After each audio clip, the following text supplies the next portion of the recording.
so just to let everyone know, there's a slight change of schedule on Sunday. Today we're on Friday. So day after tomorrow, the last session in the morning, we're going to start at 9 o'clock instead of 9:30 and finish around 11:15. In terms of, so there'll be a puja. Rinpoche wanted to do a Tara puja one day. So we're going to do it on the last session from 9 to 11:15. We'll do Tara puja. And then there'll still be time to offer katas and everything after that. And then there'll be lunch. Rinpoche will join us for lunch on Sunday at noon. And then, yeah, leave shortly after that as well. So it's 9 to 11:15 for the puja, and then some time to offer katas, take a picture of a photo of everybody with Rinpoche, and then we have a few announcements as well. And then we'll have lunch around noon that day. So that's the shift of schedule slightly. Thanks.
Saji pogi je meto cham rira bling je de gyambadi sangye jindu mete uwaye joku namdak jingla chopar sho yidam guru ratna mandala kam niyatayame sangye chodan sogi chognamla Janchu bardu dagni kyapsu chi dagi chinsogi peso namgi jola penjir sange drupar sho sange chodan sogi chognamla janchu bardu dagni kyapsu chi dagi chenyenge peso namgi jola penjir sange drupar sho. I take refuge until I'm enlightened in the Buddha, the Dharma, and the Supreme Assembly. By my merits I create through listening to the Dharma, may I become a Buddha to benefit transmigratory beings.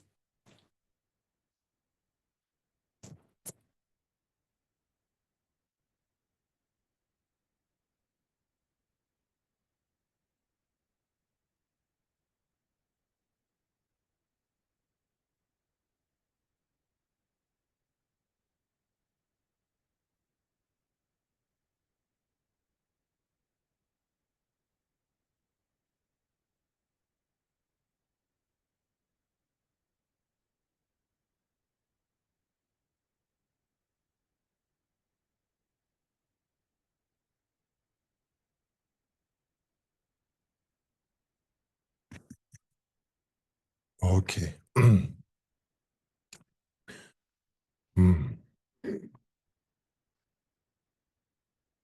So maybe also we do Patalhamin Chipin that 7 time and also 21 Tara praise.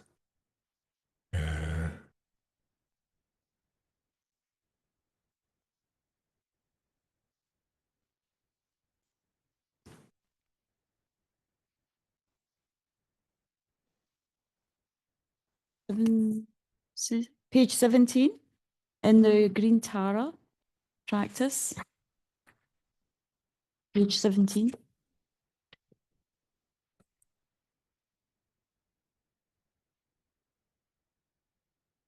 La dana menjombengi shagi pemo la tude omba kudle jose ma jomla yumla shakse lo la dana menjombengi shagi pemo la tude bomba kudle jose ma Joma yumla shakse lo la da la min bengi shagi pemo la de bomba gunle jose ma Joma yumla shakse lo la da la min bengi shagi pemo la de bomba gunle jose ma Joma yumla shakse. The gods and demigods bow to your lotus feet, O Tara. You who rescue all who are destitute, to you, Mother Tara, I pay homage. The gods and demigods bow to your lotus feet, O Tara. You who rescue all who are destitute, to you, Mother Tara, I pay homage. The gods and demigods bow to your lotus feet, O Tara. You who rescue all who are destitute, to you, Mother Tara, I pay homage. Page 18.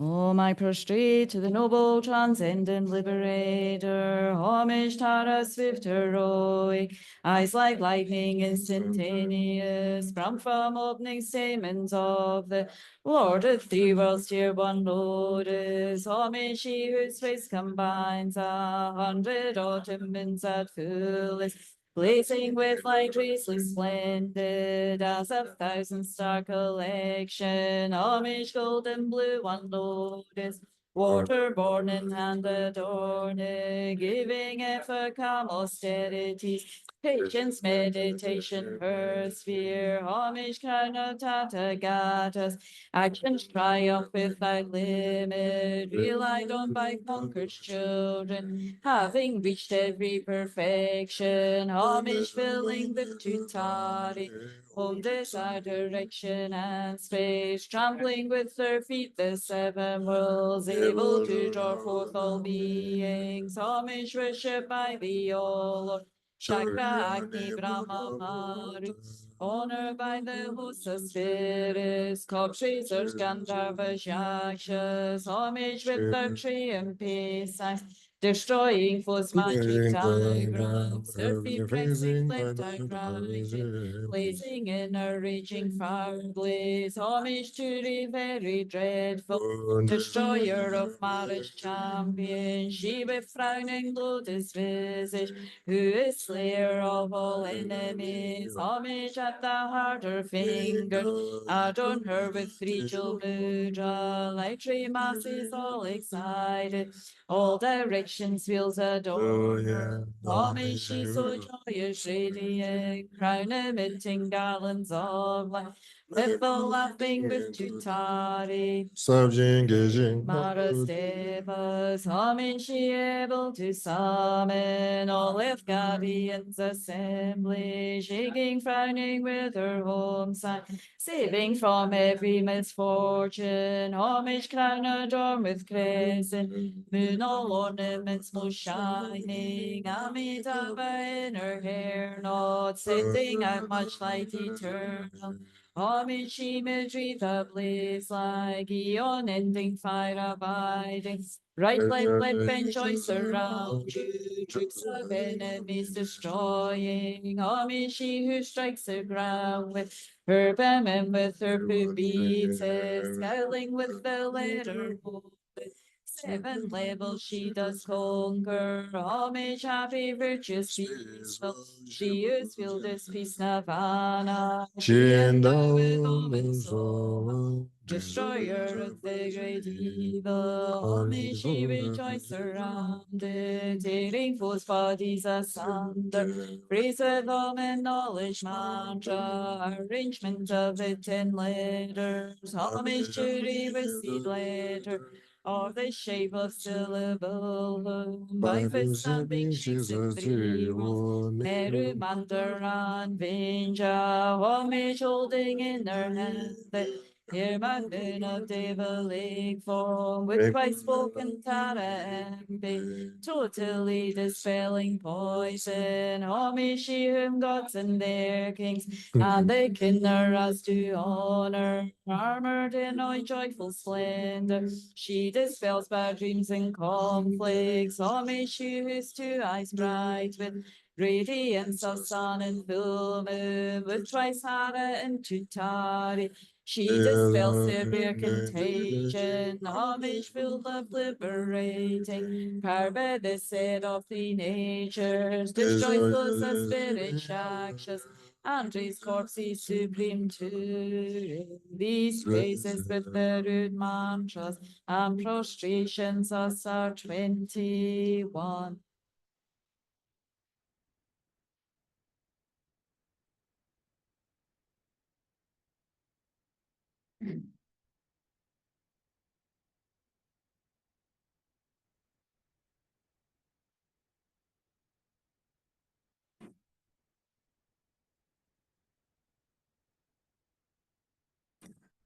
So we'll do the Tibetan chanting, okay?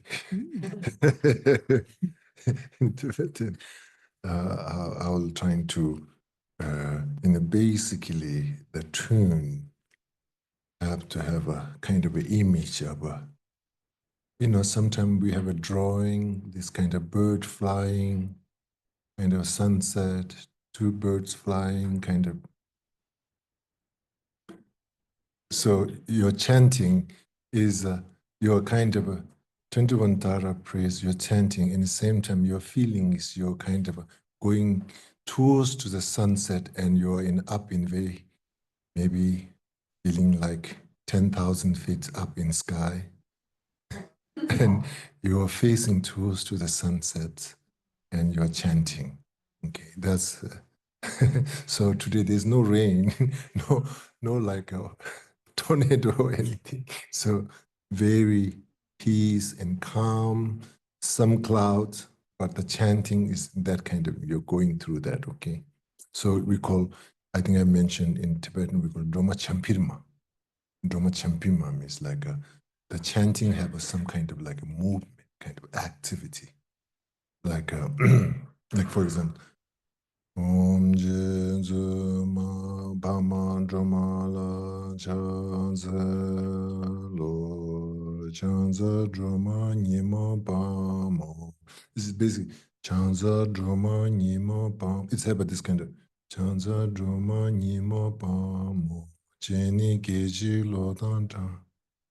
Jiden Sungun Chugi Shenki Kesa Chewa Leni Jung. So, okay, you chant together, okay?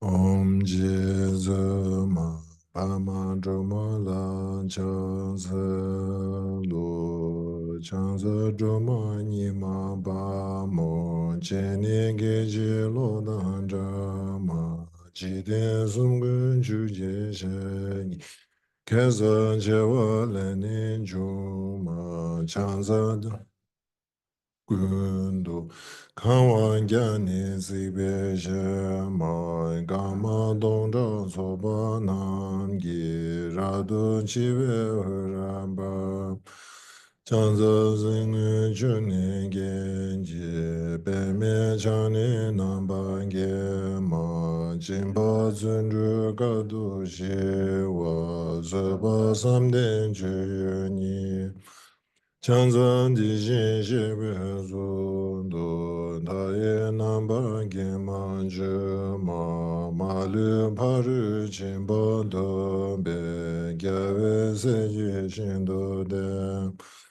Chanza dudara yenge dudan chodan nanga kama jiden dumbu shajinen de luba mela gubanu Chanza ngeje mela tamba lungla nazo wanjur ma jumbo rolan tisa namda nejin tsogi dunede Chanzan rejin chadan bengi parun chugu rabdun joma ye yang yogo shajinen Member trouble shindu ma chanzan durin jiba chembo duye bao namba joma chuge sheni chongin den Zhao tamji ma lu se ma changsa kunju sum zun sha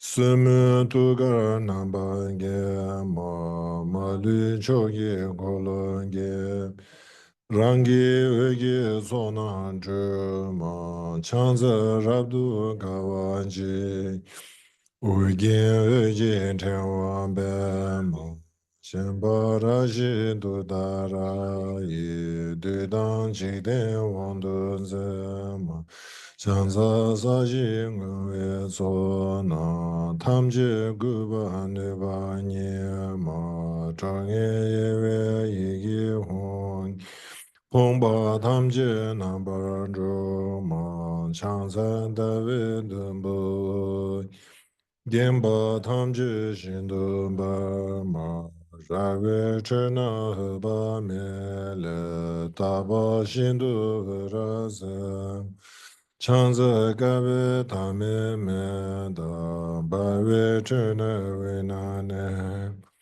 Yang yogo guni gorge dai boni namba joma chanza zaji mula changi tegi nejin shabji doma Tongi jinze yegi hongi riba dumbo namnige Chanza dema gema shima nyange dejin je So hamda yanda dembe digba chenbu chumba nyem Chanza gune gora gawe dai luni nambar gema Yigi jube ngale gumbe rigba hongle droma nyema Chanza duri shamni dambe hongi nambe sabe nyema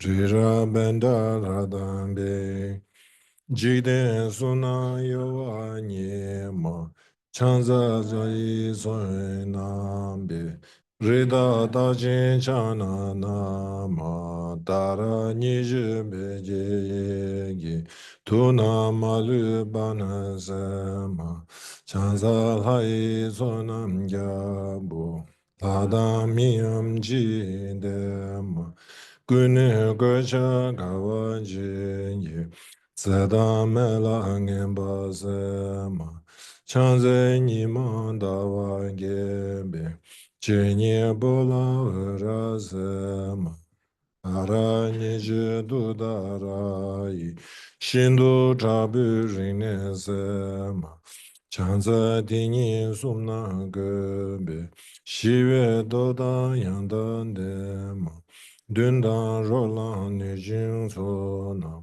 jumbo dore rajo nyema, zabe ngagi deba deda, chanze wana nishunza.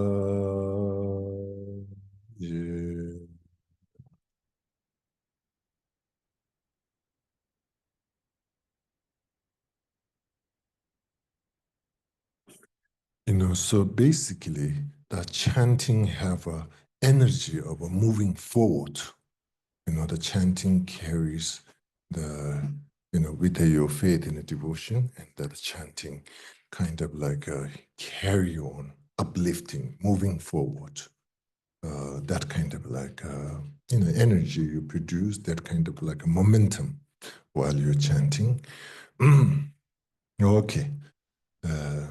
Usually in a Tara, they say you recite either 2 times, either you recite 3 times, or you recite 7 times. So we did a two time one in English and one in Tibetan.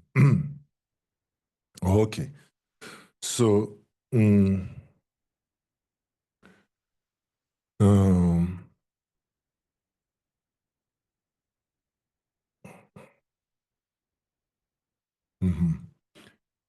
So uh,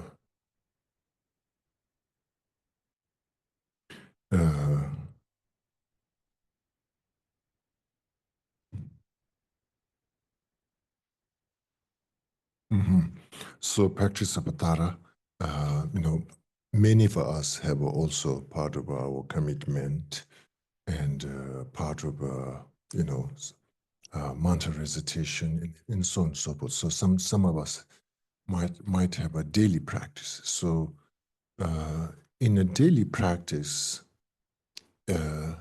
practice sometimes, some requires your reciting, recitation, and so on and so forth. But fundamentally, our daily, practice need to be transformed into daily meditation and daily meditation. I think it's really important. So, like for example, when you're doing sadhana, many times if you can do more through the a meditative way rather than reciting description reading. I think at the beginning, maybe to orienting our own self. So maybe some kind of like a reading and kind of through that you're kind of as much as possible to do the visualization. But we need to leave behind the recitation kind of approach and the actual sadhana just kind of like you just sit and just you go through the process of a meditation, the sadhana, the visualization. And, even when you're doing visualization, there's at the beginning, you might go through as a sadhana described, kind of go, kind of gradual visualization. But in the later on, you can do spontaneous visualization, not need to do gradual visualization. Now, for example, Tara visualization, maybe for the meditation of emptiness, and there's lotus and the mondis, and then you have a syllable. That process is almost like a not necessarily you can do in one instinct, maybe better to do at that kind of evolution, evolving approach. But then when the actual the yidam, the visualization, instead of going step by step, we need to try it instantly arising, kind of able to visualize full form of Tara. I think that's if you go too much like a description approach, okay, and kind of. I think at the beginning, just for orientation, that's good, but we need to live behind that kind of one by one. What you think? Is it still free to discuss? But later on we can discuss. But then the syllable letter, even the visualization of the syllable letter, ahum, that can be also spontaneous. Don't have to be om, then ah, and then hum. It can be spontaneous. It's spontaneous. Okay, I think maybe that's also saved lots of time. Okay, the what you call in the Western expression, the picture is worth it 1,000 pictures, 1,000 words. Okay, exact same things. Your visualization, you create that, and that's I think we should do that way. Spontaneous kind of. And there's some area like. Visualization of a seed syllable letter and transforming that seed syllable letter into something. Visualize a seed syllable letter, transforming into the lotus. There's this kind of process, kind of almost like your visualization carry through the wisdom flavor. So therefore, you have this kind of seed syllable letter transforming. into this and that. When you're doing this kind of visualization, is a real message behind is that you are really warming up wisdom lens to experience, visualize the deity. Okay, so therefore there are few things that you can, why not lotus in a spontaneous and that things? But I will say maybe because that carries some meaning behind, and I think it's the same thing. Then, once you go through this in a syllable letter visualization, then transforming into the lotus, and syllable letter transforming into the moon, this syllable letter visualization transforming, these things, I think it have some graduate, there's a aspect of this conventional manifestation, but behind there's lots of wisdom meditation.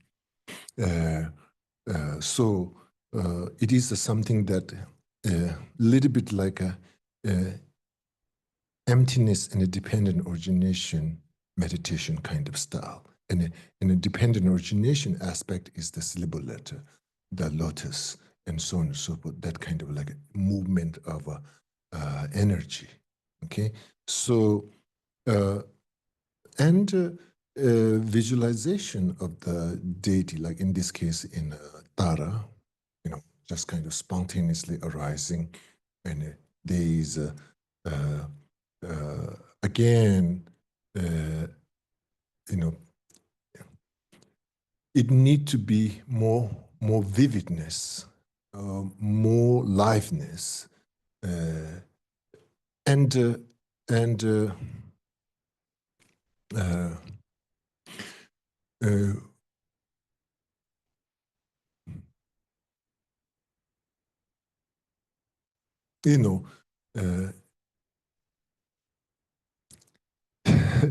these days, sometime in I don't know, it's created by AI or but some Tara statue starts smiling.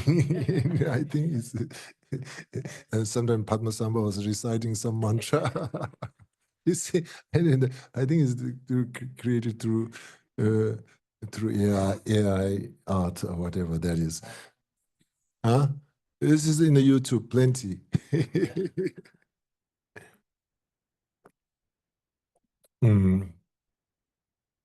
I saw one art, Tara, kind of drawing, but driving some car. So someone's like, what's going on? Green Tara driving some car. So anyway,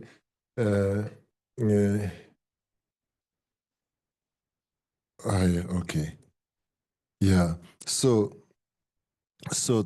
now so here, I think at the beginning, like trying more further to, coming to the spontaneous visualization of all the manifestation of a Tara. Now here, improvement, what we have to go through is more liveness and again, basically in a visualization, there's two things. You have a visualization and your connection with that visualization. And almost like not sense of connection, but the awareness of that visualization, like you visualize Tara and awareness of that Tara. And the feeling related with that visualization. In the visualization, really the way we want to bring into the awareness and feeling of that visualization of the Tara. So like what happens over here is awareness and the feeling in terms over here, not the manifestation, not the aspect. There's not so much into that. It have a little bit aspect, and aspect is not the mudra and the position, not so much into that. Even it emphasis in the aspect is the visualization is something that Wiki Rangshin, like kind of not so much like our, how our physical bodies exist.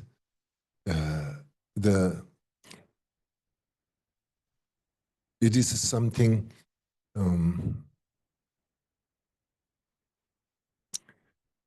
not exact. It's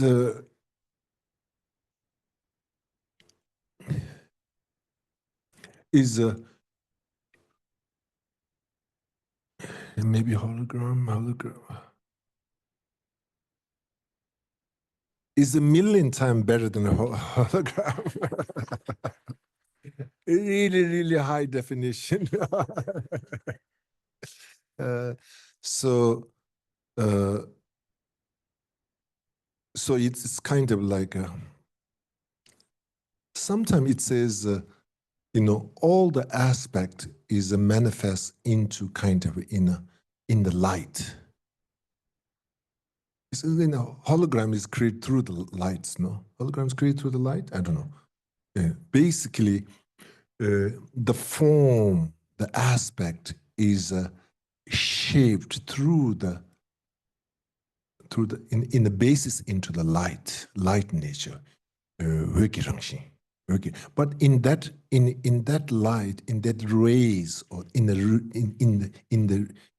rays, but again, these things, and I think, just basically, if we visualize too much like a humanistic, like a too much into that, again, the whole deity yoga is to overcome the ordinary appearance. So, but we are keeping that kind of a basic space and a kind of manifestation, but here to transform, and not necessarily transform, but the visualization need to be maybe at the beginning, maybe more humanistic kind of visualization. Maybe sometimes we might have more statue kind of visualizations. These things are okay at the beginning, but need to be gradually transformed into the nature of light. Nature of light, but it have a different color manifestation in Tara case in the green. So anyway, and also the letter, letter visualization.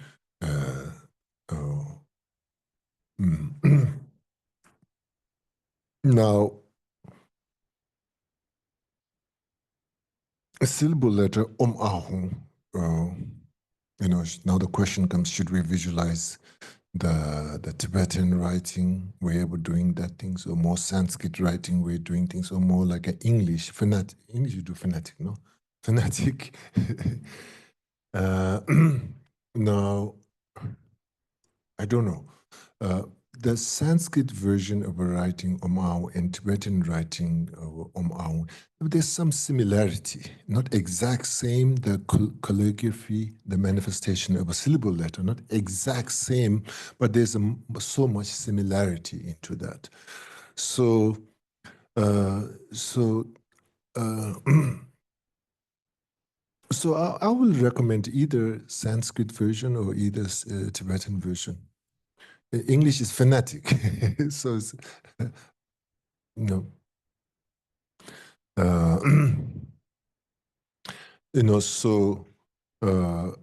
so now in the same thing with the syllable letter visualization, again, it's not kind of like a handwriting kind of a manifestation, but it's a much more kind of it have its own color code, basically nature of a rays and a light, and in basically the manifestation happen into the light of the rays and light is not kind of basically written in the ink.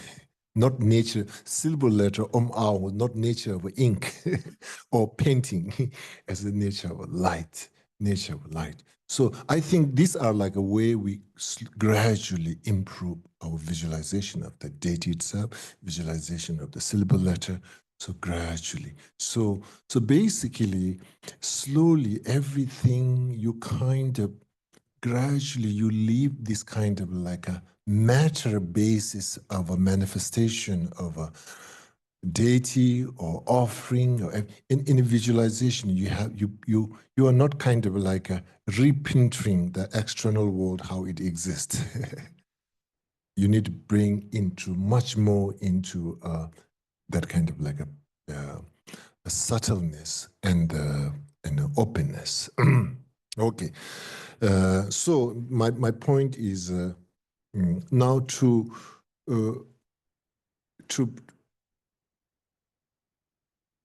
again, in the meditation, like in the practice, we have the Green Tara practice. Should we do this visualization of the guru and visualization of the Tara and visualization in the heart of the Tara, these kind of 3 layers that we are doing visualization? Maybe that visualization good to start from the state of a wisdom meditation, like for instance, after the request of the Lamrim and Vajrayana path,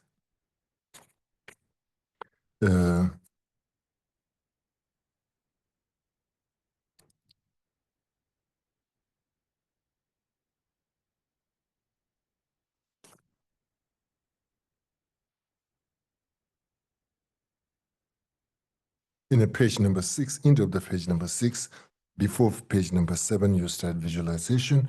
Here what we're going to do is all the Lamrim request prayers is done based on a visualization of the merit as a refuge field. You start with a refuge, okay?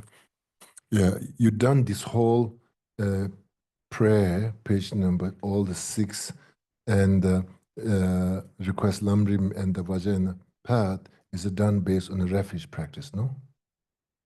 It starts with the page number 5, it starts with a refuge. So what you're doing is the basis of that kind of like a setting, your intention or your inspiration is done based on a refuge practice. You're doing refuge practice, you have a visualization of a refuge field, basically the practice of refuge and the visualization centrifuge of Buddha Shakyamuni surrounded with the Buddhas and Bodhisattvas. So that's kind of like, and based on that refuge, based on a refuge mind, based on a refuge practice, you go through the Lamrim kind of practice, kind of inspiration you go through.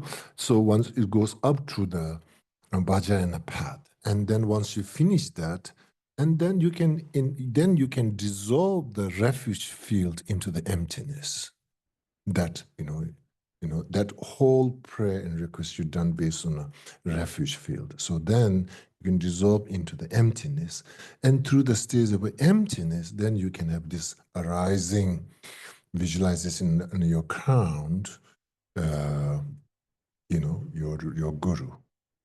So here I think transition from page number 6 to 7, meditation of emptiness, although it isn't not necessarily mentioned directly, but there's a lot of practice have that.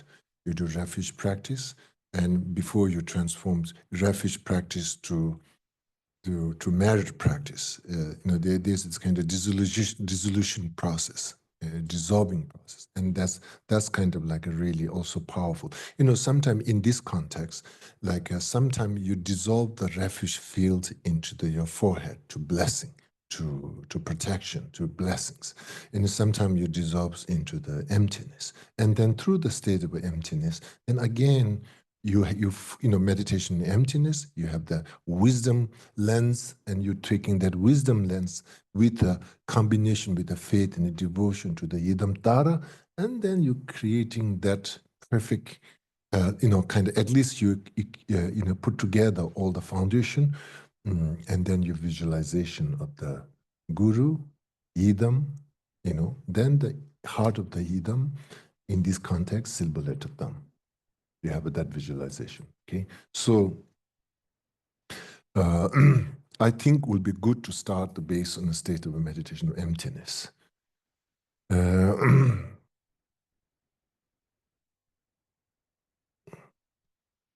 Okay? And then now it depends into the individual's timing. Sometimes concentration is not so much about the quantity of time. Concentration is a quality of time. Just basically you have a kind of like a concentrated, and at the same time it is not pushed, it's a kind of naturally abiding. Then that's the quality.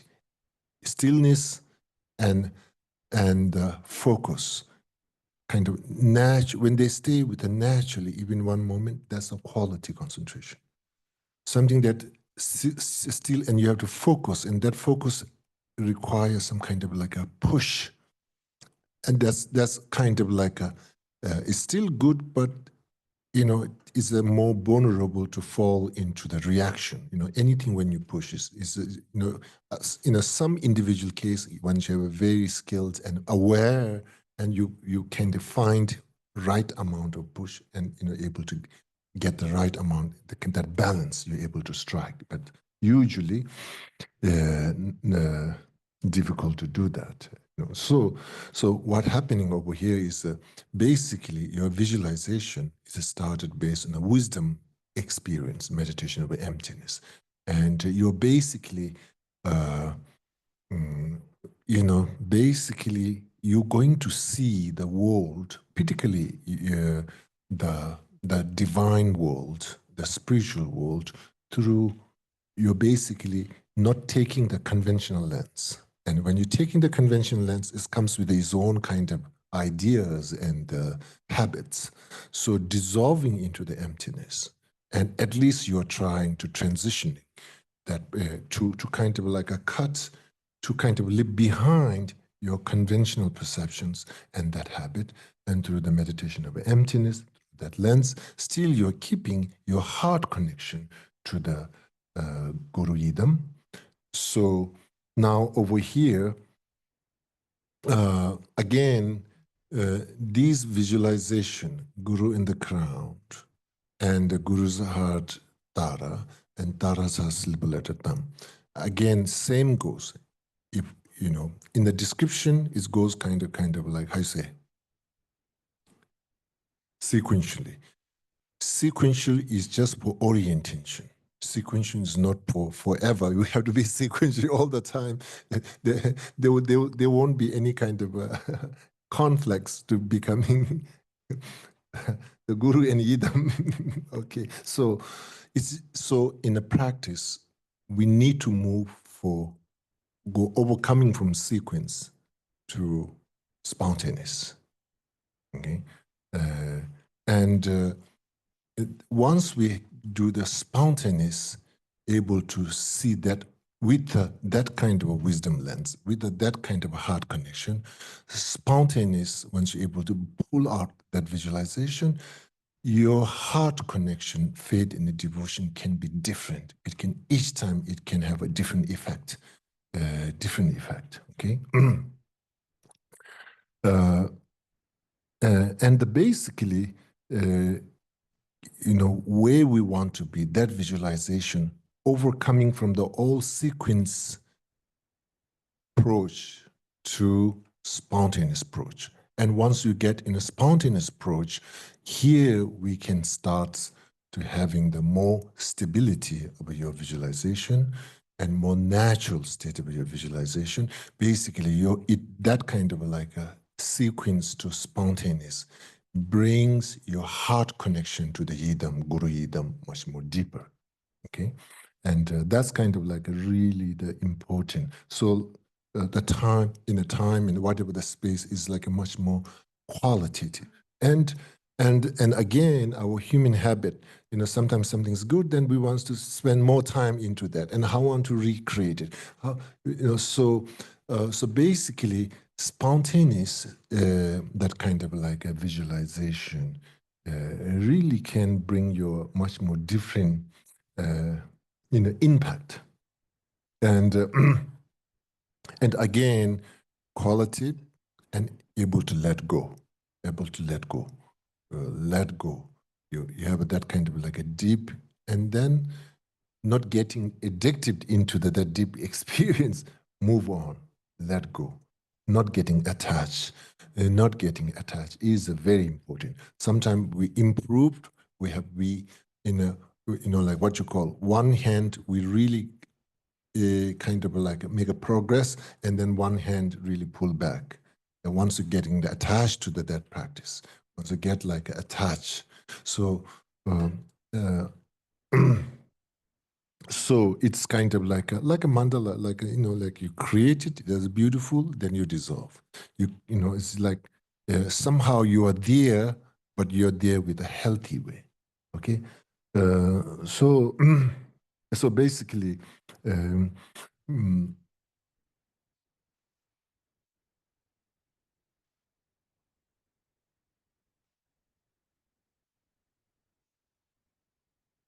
and uh, once we kind of overcome from sequence to spontaneous visualization, and then in that one, you basically, your focus will shift more into the single pointed rather than kind of like a more analyzing. It's much more kind of like these kind of a visualization will really help us to like a more calm abiding, more kind of like a focus, more abiding. And that really helps to strengthening our faith and devotion and heart connection. And through that way, the strengthening our Diti Yoga practice. Okay. uh,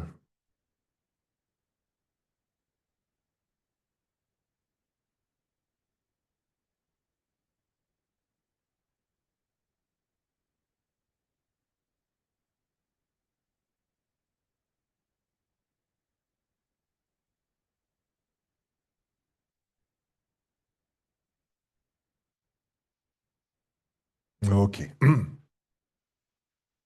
Now, uh,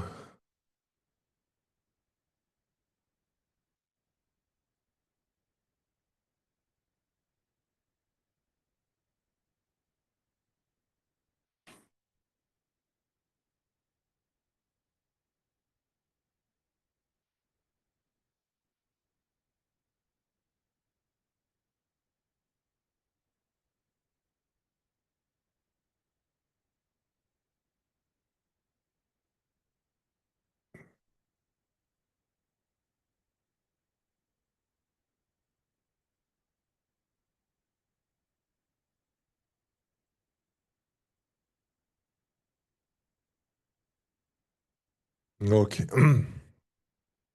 Now, uh,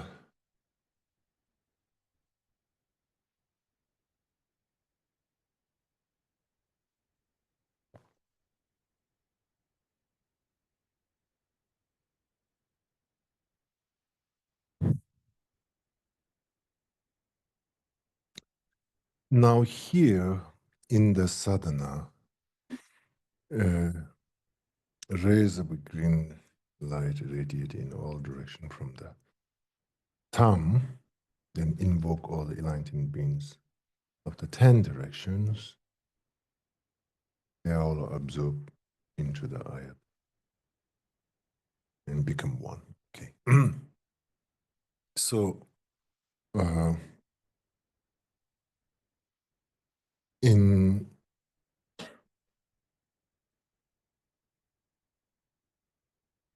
Tantra, this visualization of a rays of light emanate, invoked, this kind of like a, the question comes, why light? It is light. Maybe some like a flower garland or something. Why rays of light? What do you think? I'm just throwing up random questions. uh, uh,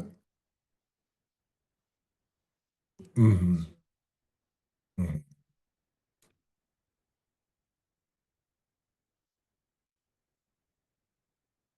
mhm.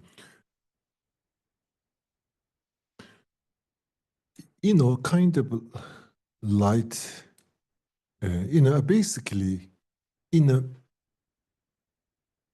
I mean, like you are visualizing that, and like for example, when we visualize Tara, but it's in the nature, you're seeing something.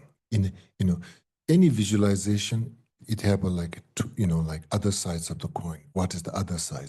Like you visualize Tara, it is in the nature, uh, all the enlightened activity of the Buddha. And like for instance, you visualize different syllable letter, and that aspect, and there's what's the nature, wisdom experience.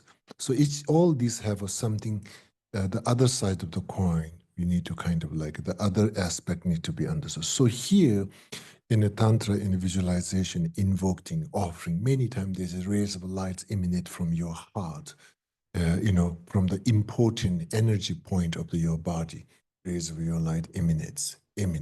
So in this kind of a context, if we too overly emphasize our visualization and how you're connecting with that rays of light you're emanating, it's just kind of like a conventional light.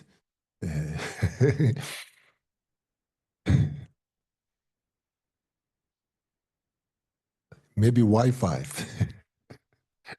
What does means Wi-Fi? Yeah.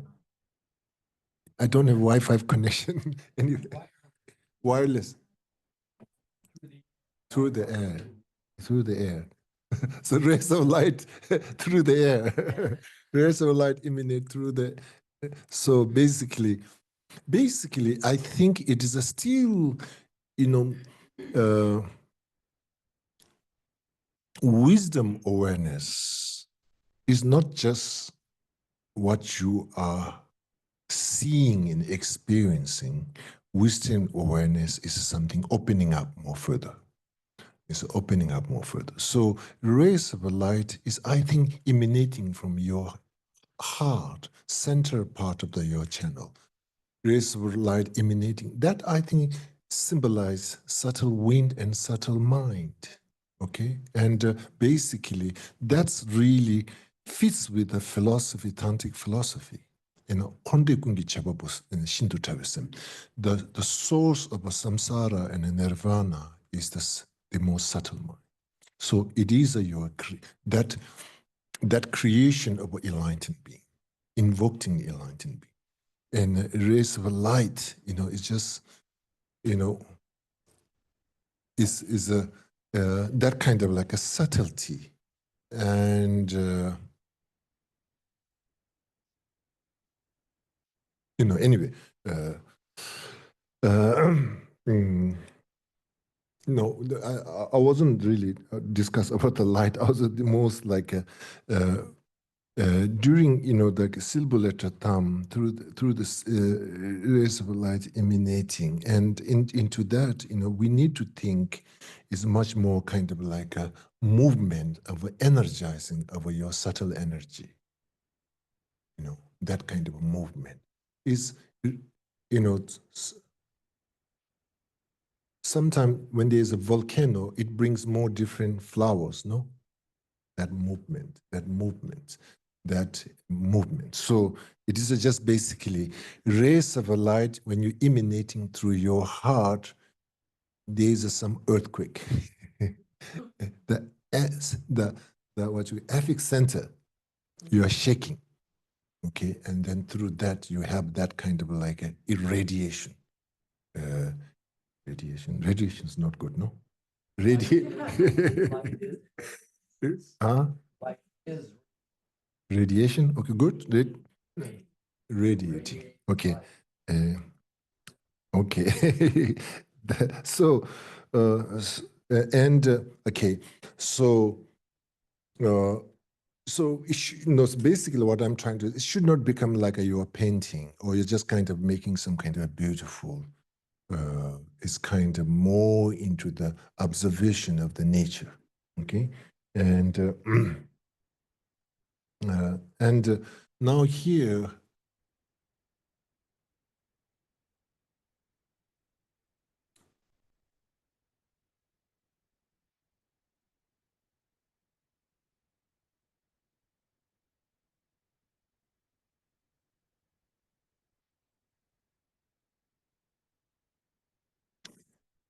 the word invoke, what that means? Bring forward. I think invite is, I don't know, invoked. Okay. Now here is too conventional terminology in general. From my point of view, you invoked. You invoked all the Buddhas and the Bodhisattva. You know, sometimes what you call, you send invitation and you say you have to respond for that. What you call? Rays of light emanate with the RSVP, whatever that is, to Buddha's in 10 directions. Make sure they responded. What's the RC? RSBP. Okay. So now here, it's almost like a two, you know, almost like a, I don't know, sometimes it's strange for me anyway. But anyway, rays of light emanates. And during that time, I think, you know, because there is this analogy, Tebewongi chunang dasushin nede topame bashisus. Tebewongi chunang dasushin nede topame bash.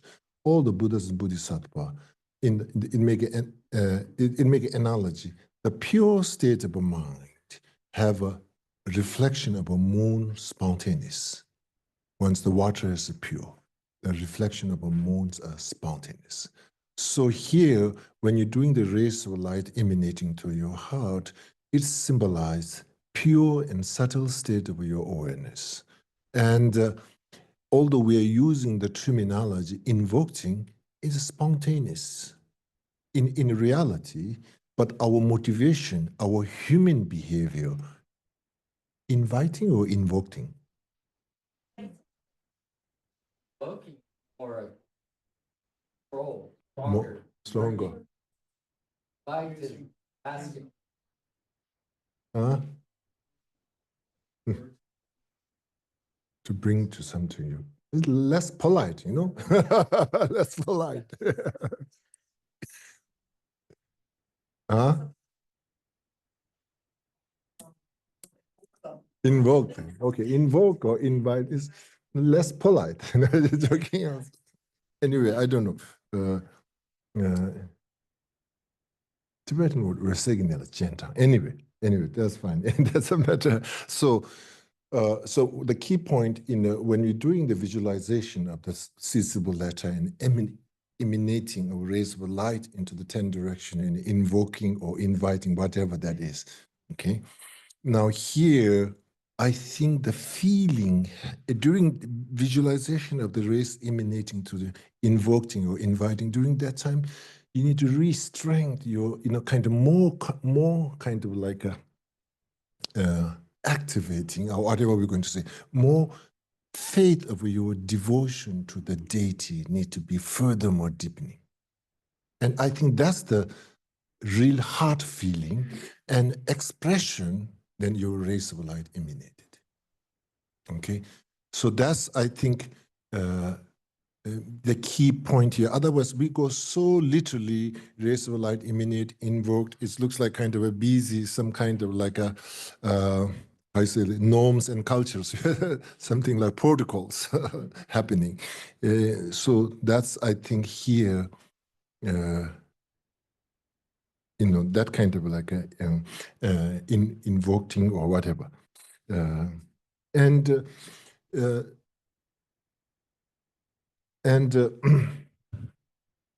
during that time, seed syllable letter in the Tara's heart, which is you are visualizing on top of your crown, in this context,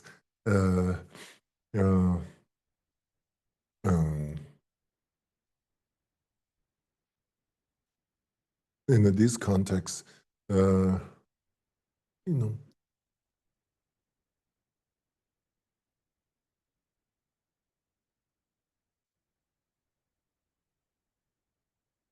some sadhana also, anytime this kind of like an important part of the deity. You're visualizing principle letter, and you're emanating energy and invoking enlightened being. At the same time, also like because of your this kind of like a very powerful visualization, important part of the deity, also you emanated not only, usually some practice recommend not only enlightened being, you outreach but also sentient being. That rays of light you're emanating through the process of visualization, an important part of the deity in the heart, you're emanating, invoking in the Buddha's Bodhisattva. Also, that rays of light can outreach sentient being and healing, and healing different layers, rich, and then really kind of ripening their Buddha nature, or kind of like inviting into the merit field, to receiving blessings. So, there's a many.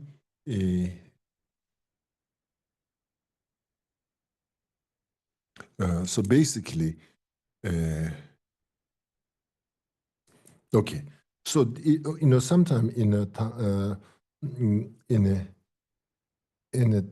tantra practice, in particularly different sadhanas, during these you went through all the detailed visualizations, and there's this kind of like important, the final version of the, you have a full visualization of the deity, you have a full visualization of Sid's letter, and everything is faith, devotion, and everything that there. And during that, based on that kind of like an environment and a foundation, and also this is the space and time for practitioner to accumulate merit.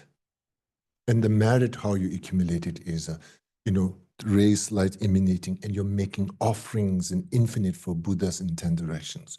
Rays light emanating, and your outreach all sentient beings, and liberating and healing. And that kind of like you are doing visualization through awareness of your subtle energy of your, a race of light. So here you do like lots of benefiting sentient being. And during this time, during that visualization, during that time, I mean, like, this is like almost like you are, how you say, enlightened being. You are no limitation into that state of existence of you having that. So not limiting, after this visualization you go through, and you have right now we are going in this description, Lama Yeshe is in your crown. But similar visualization sometimes goes to your heart. Okay. Now visualization, maybe the question comes, sometimes these visualizations more emphasis into your crown, sometimes these visualizations in your heart. What is the difference? And is a multi-choice, or there's a something, basically visualization of a deity at your heart is, we need to deserve to do that.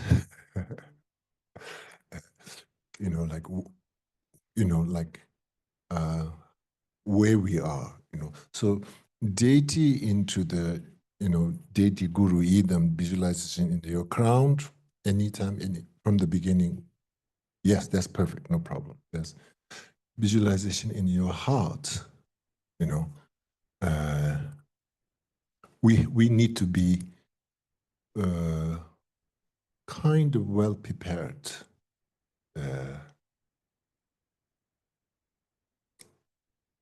So anyway, then not only that, visualization of yourself of the deity, then that's whole different, requirement. So again, as the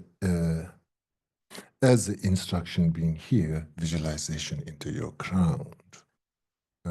That's really, I think it's more universal. But those visualization conducting through much more Shine mind, wisdom mind, concentration mind, and this part, rays of light emanating and making offering and invoking, and rays of light emanating and then liberating sentient being and giving, basically outreach, outreach for enlightened being, outreach to sentient being, both. And in a tantric literature, not so much directly express word bodhicitta.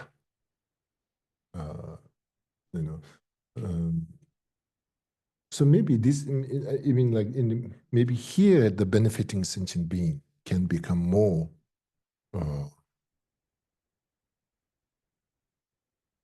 Okay. Anyway, Silver Ratam.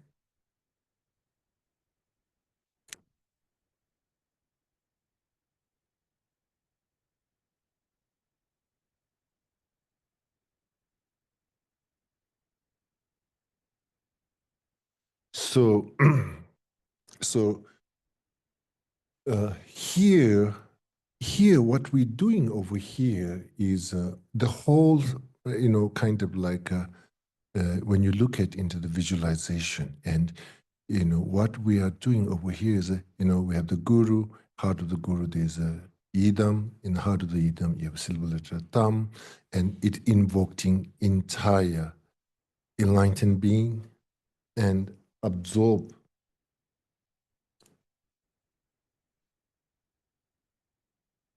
They're all absorbed into the ayatara and all become oneness.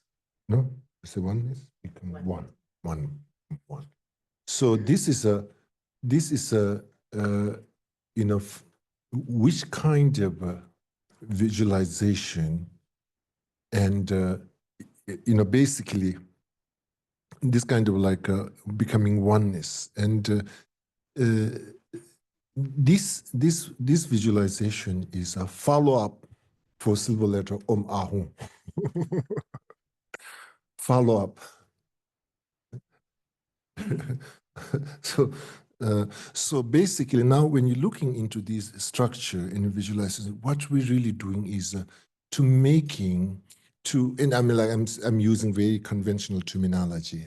Your visualization, that Tara, you're making embodiment of all enlightenment.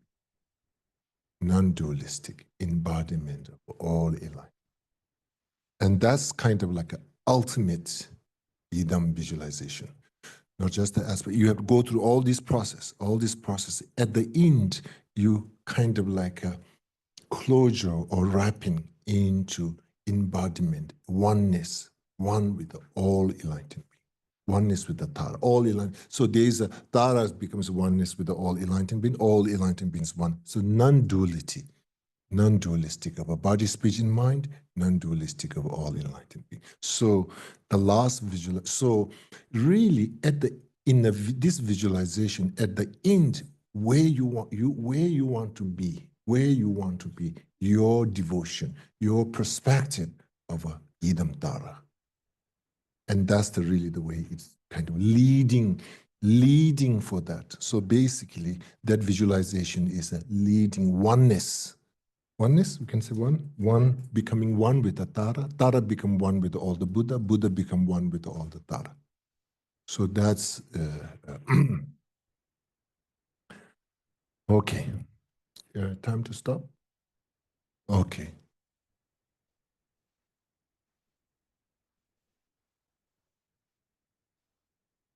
Okay. Oh, yeah, I know this question will come. I know that. We can borrow. No. If we don't have a guru, what we do? Yeah, I know this question is going to come. I forgot to mention, but let's we take a break and we'll discuss how we navigate through that. Sure.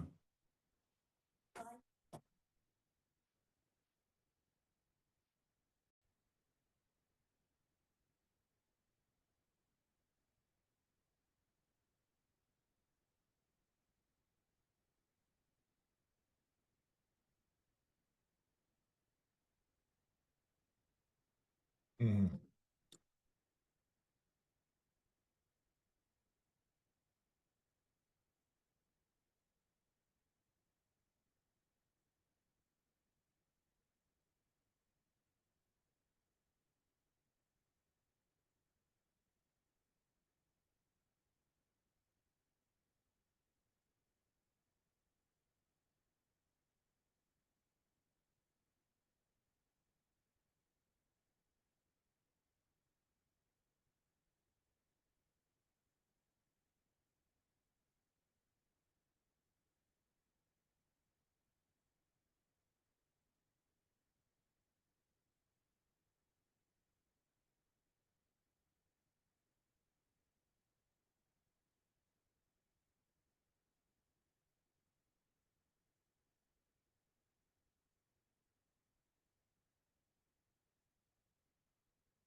Very sweet, yeah. No, it's just offering a bath. Yeah. This is a lot. Yeah, I can imagine for Heather, it's like, because I mean, I did a, but I think it's so much. I mean, I said to her, you just try and take 2 or 3 bits, there's no way to take all that. I mean, I'm already learning stuff, and and I'm like, okay, I mean, I kind of know it, but it's just the way in she's putting it. So I'm like, I don't know I don't know why some of the new people, how they can manage this. But the thing, as I said, we have a, pardon? Yes. I mean, so if you You can do this practice. yeah. Anyway, Because I mean, there's different varieties of students here, so then there's different levels of students. So I just thought Rin should go more on the beginner level, to be honest, but he's not doing that. Yeah. Right, so I just need to move this along a little bit because it's time goes. Okay, so ready to come back? we 5. Susie.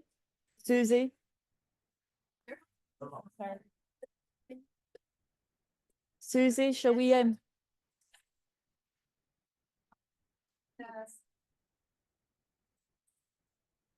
All right, everyone.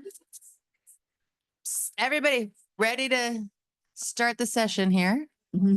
Start the session. Thank you. Quiet down. All right. Thank you, everyone. Please be seated. Thank you. Thank you so much. Yeah, we've only got another half hour, you see, so it's like.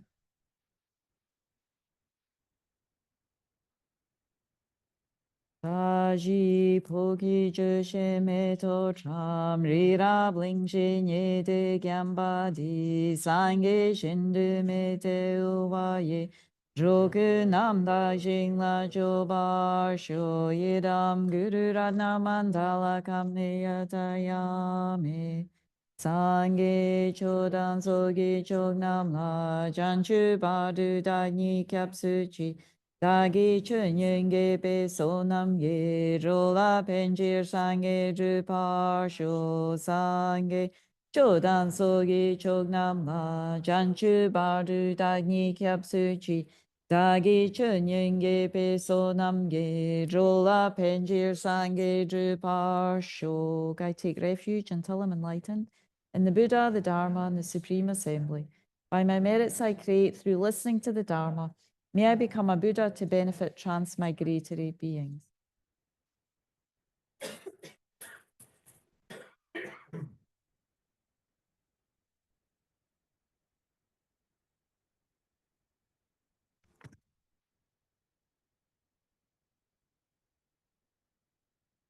So on.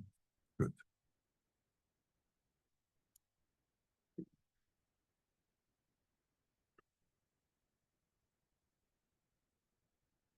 Okay, we'll start with a short meditation.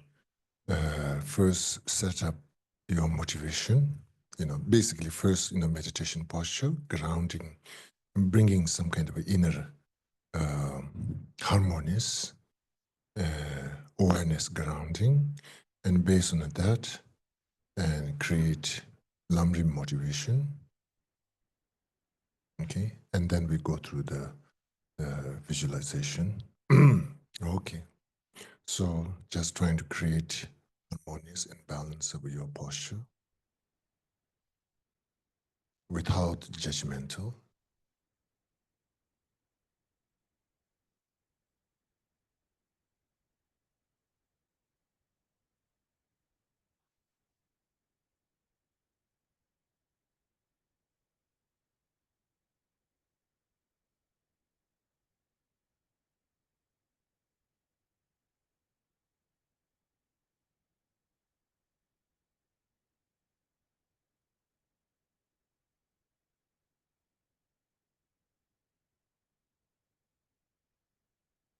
And then gradually bringing your present awareness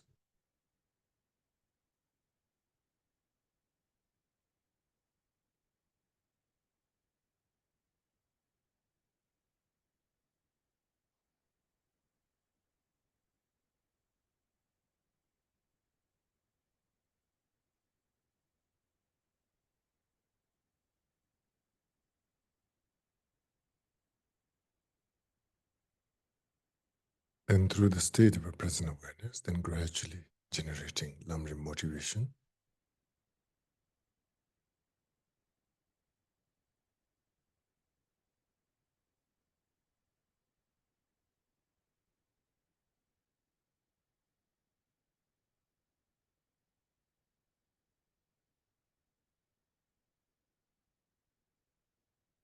Acknowledging your potential to vision your life beyond this life, visioning your potential beyond this samsara, envisioning your potential beyond yourself and outreach for all sentient beings.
And then gradually let go in your motivation, trying to state a meditation of emptiness.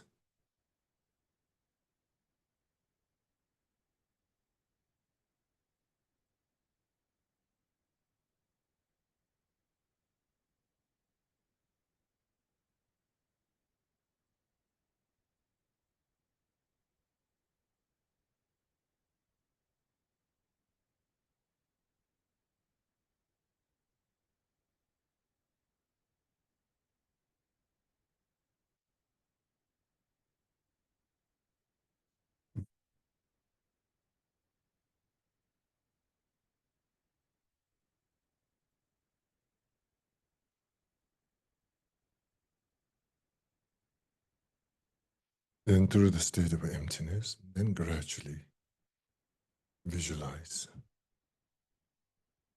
Guru at your crown.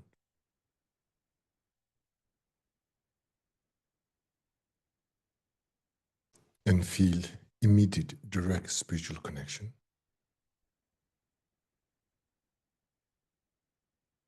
And also in the nature of Tara.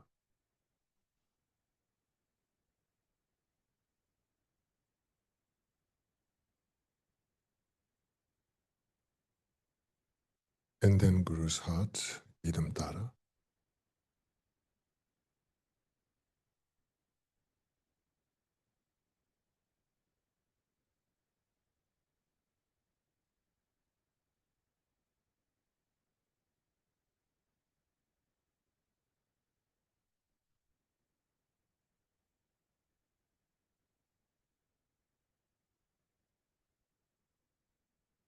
And then visualizing Tara with the silver letter Omahu, crowned, throat at the heart.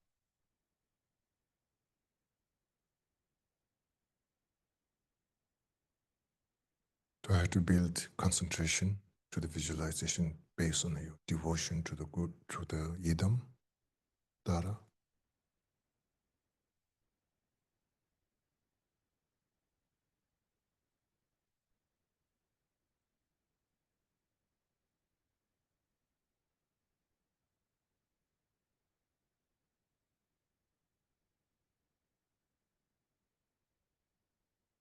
And then trying to see the nature, oneness of all the Buddhas, participation mind, and the Tara's participation, oneness.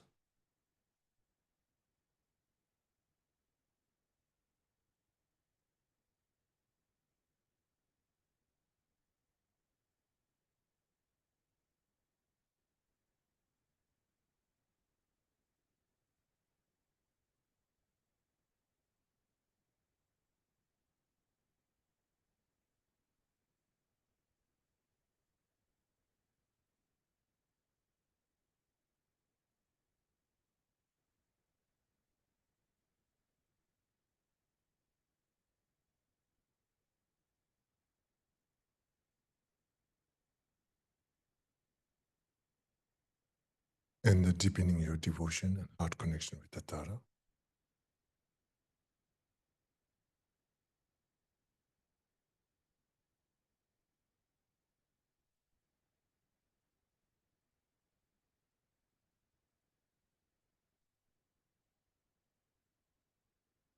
Then gradually visualizing silver thumb at Tara's heart.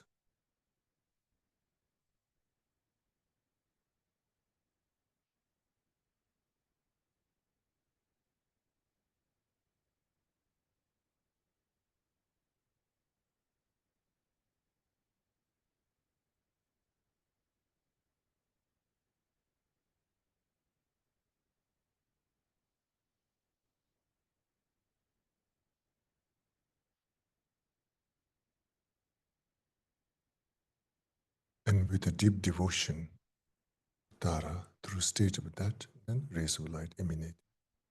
And invoking all the Buddhas in 10 directions.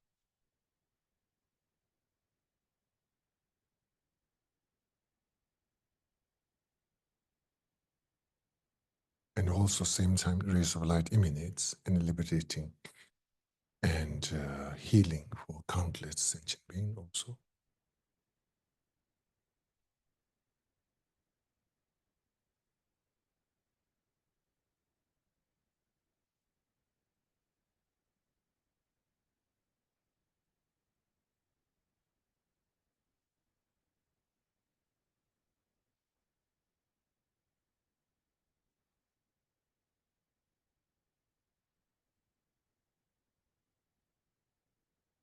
And then absorbing into the silver Satam or to the Tara.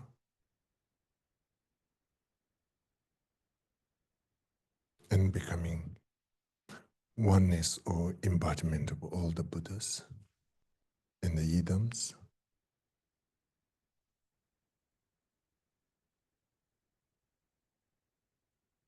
Then one more time, deepening your devotion to Tara and developing concentration and clarity of the deity.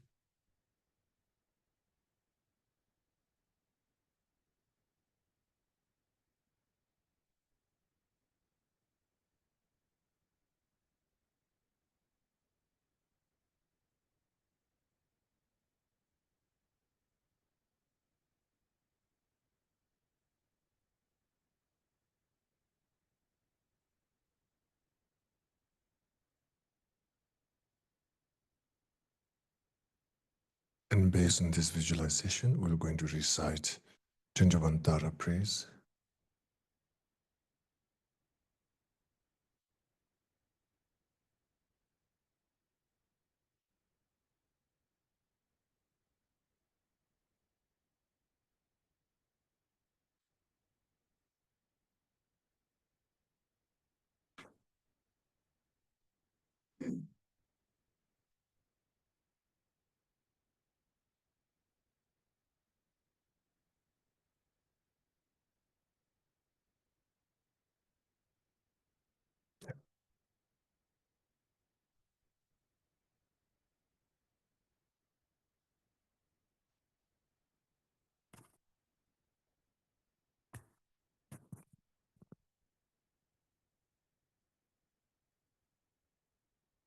English Rinpoche or Yes, in English. Om I prostrate to the noble transcendent liberator.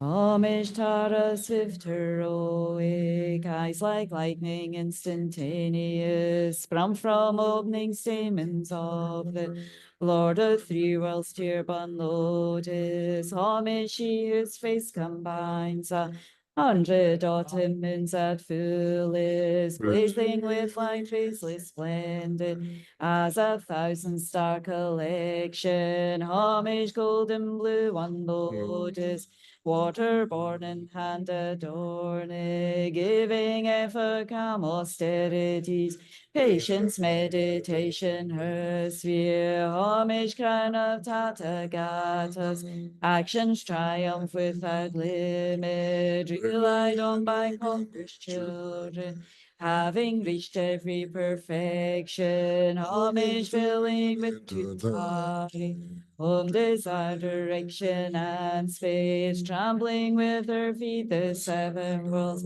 able to draw forth all beings. Homage worship by the all Lord.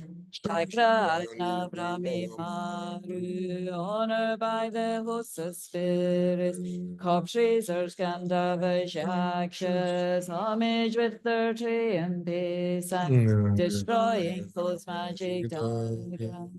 Every praising left out right in, blazing in a raging fire blaze. Homage to the very dreadful destroyer of Mara's champion. She with frowning lotus visage, who is slayer of all enemies. Homage at the heart, her fingers adorn her with three jewel mudra, like three masses all excited. All directions wheels adorn her.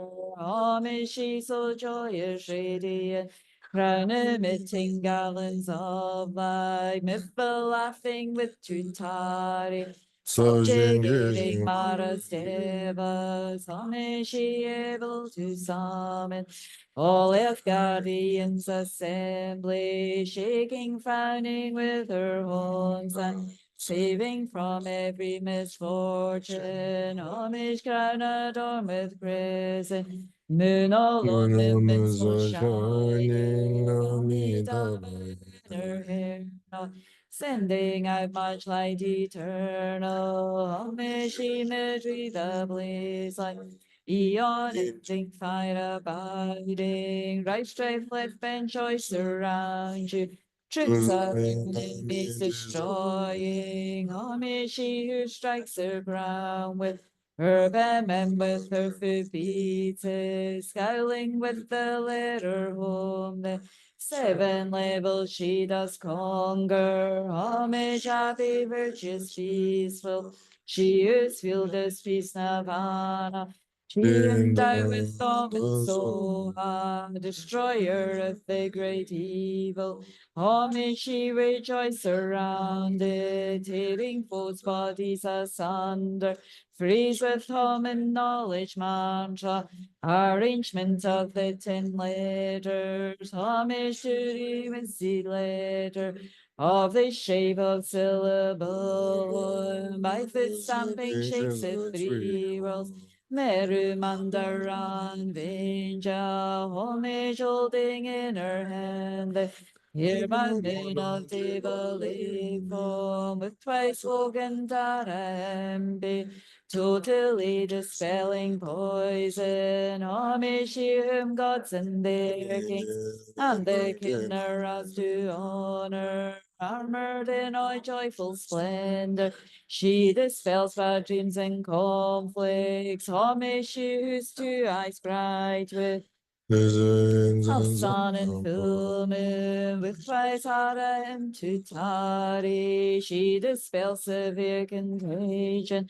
Homage full of liberation. By the state of the natures, destroys source of spirit actions, and raise corpses supreme to. These praises with the root mantras and prostrations of Psalm 21. And palms, hands together in your heart and repeat after me these twice, okay? Om, Chumden, Dema, Pama, Dromala, Charselo, Chansel, Droma, Nyuma, Pamo, Tuta, Rai, Jikun, Selma, Duri, Tönam, Tamje, Delma, Soa, Yigi, Chela, Radu, Om, Chumden, Dema, Pama, Dromala, Chanselo, Chansel, Droma, Tari, Palmo, Tuta, Rai, Jikun, Selma, Duri, Tönam, Tamje, Dema, Soa, Yigi, Chila, Ratu.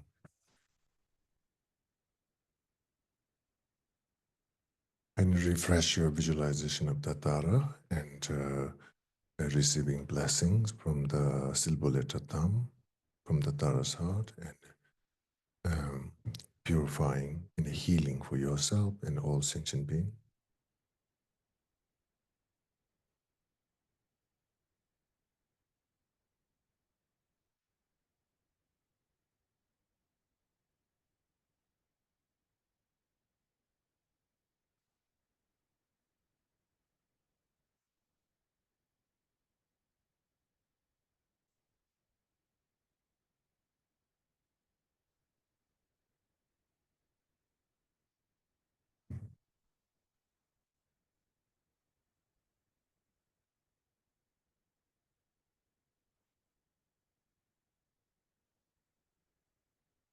And then gradually let going your visualization of the healing and let going the visualization of the Yidam Tara and kind of fade into the Dhammadhatu, fade and dissolve into the emptiness.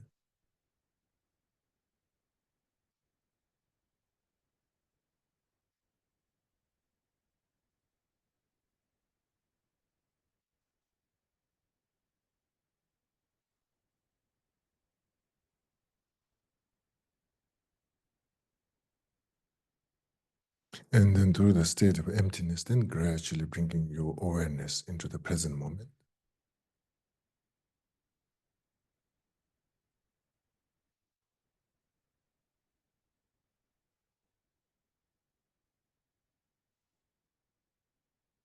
Then awareness to your meditation posture.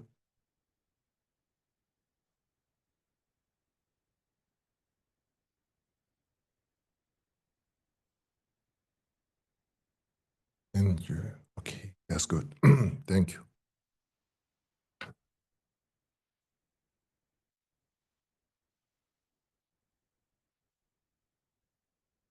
So the question, particularly the visualization here described Guru at your crown, and heart of the Guru, there is Dara, and Dara's heart, symbol at thumb. So,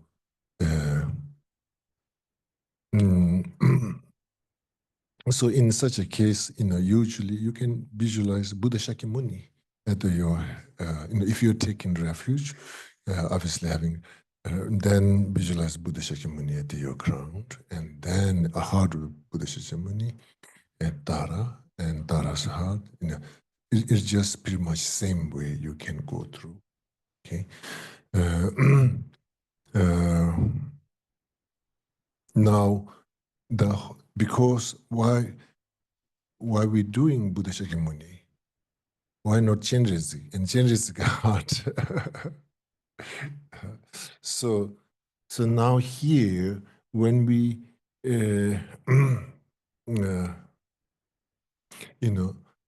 the practice of refuge that a Buddhist practitioner is so much kind of a,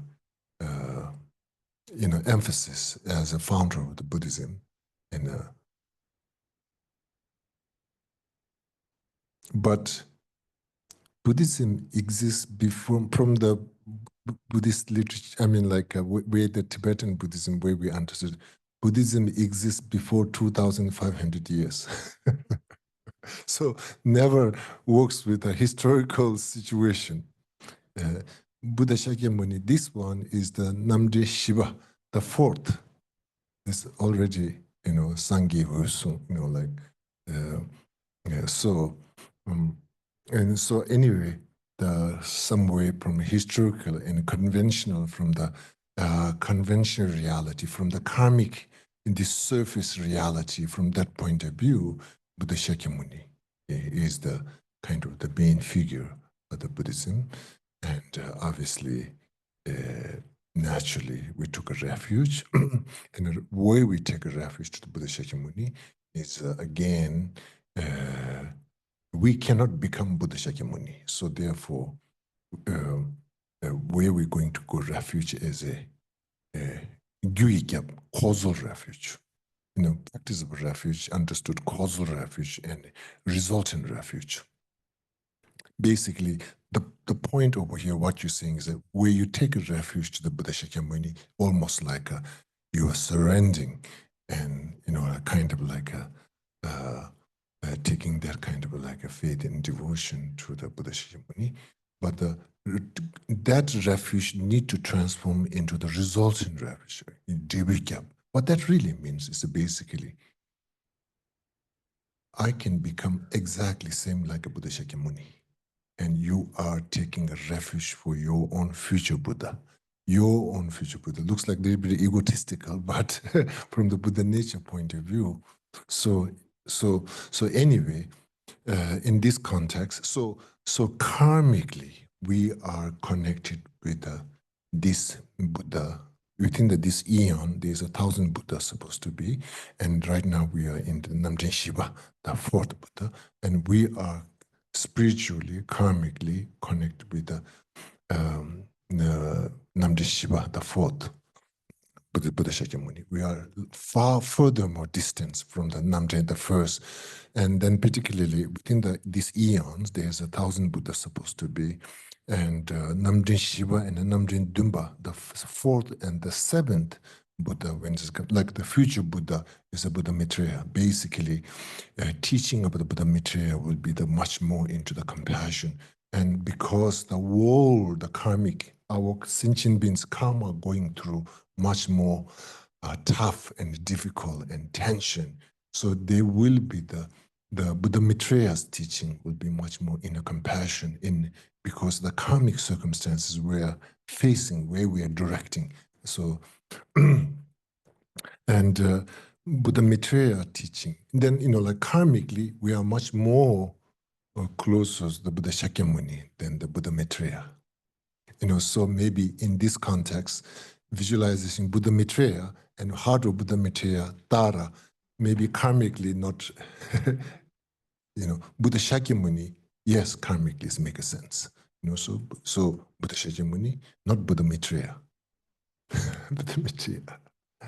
And anyway, that the point you understand why I'm making that kind of like a distinguishing the visualization of the guru and the guru's heart tara is basically the karmic connection what you establish. That is a very kind of direct and strong. So as much closer that gets, and the heart of that, you have the yidam and inseparability. So it makes much more stronger into your concentration and devotion. So that's kind of like the key point behind the logic I'm making is better to visualize Buddha Shakyamuni than Buddha Maitreya in our case. Okay.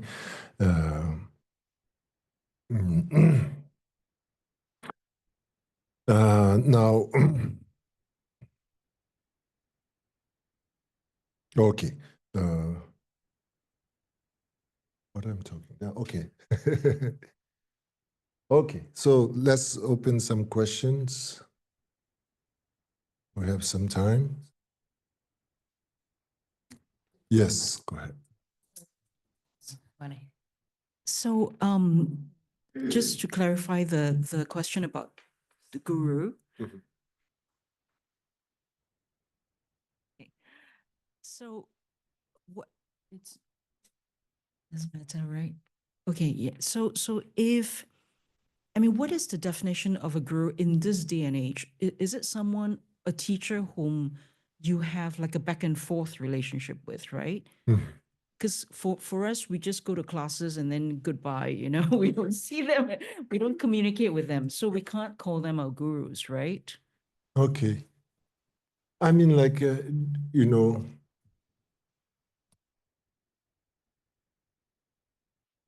there's no standard ceremony. Now you are disciple. Now you are my guru. There's no such a standard ceremony, and this require you to telling, okay, can you become my guru? That's also kind of strange. Nobody.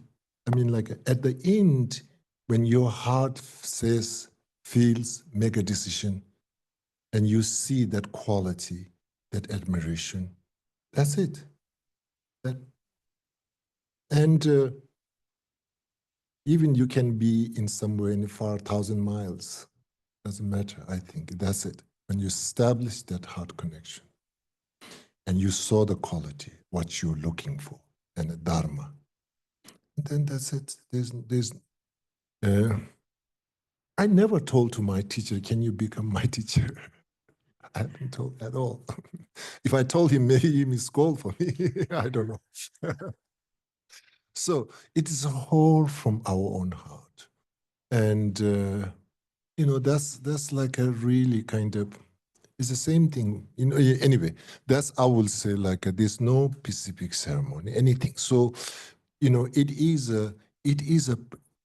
like a lamrim.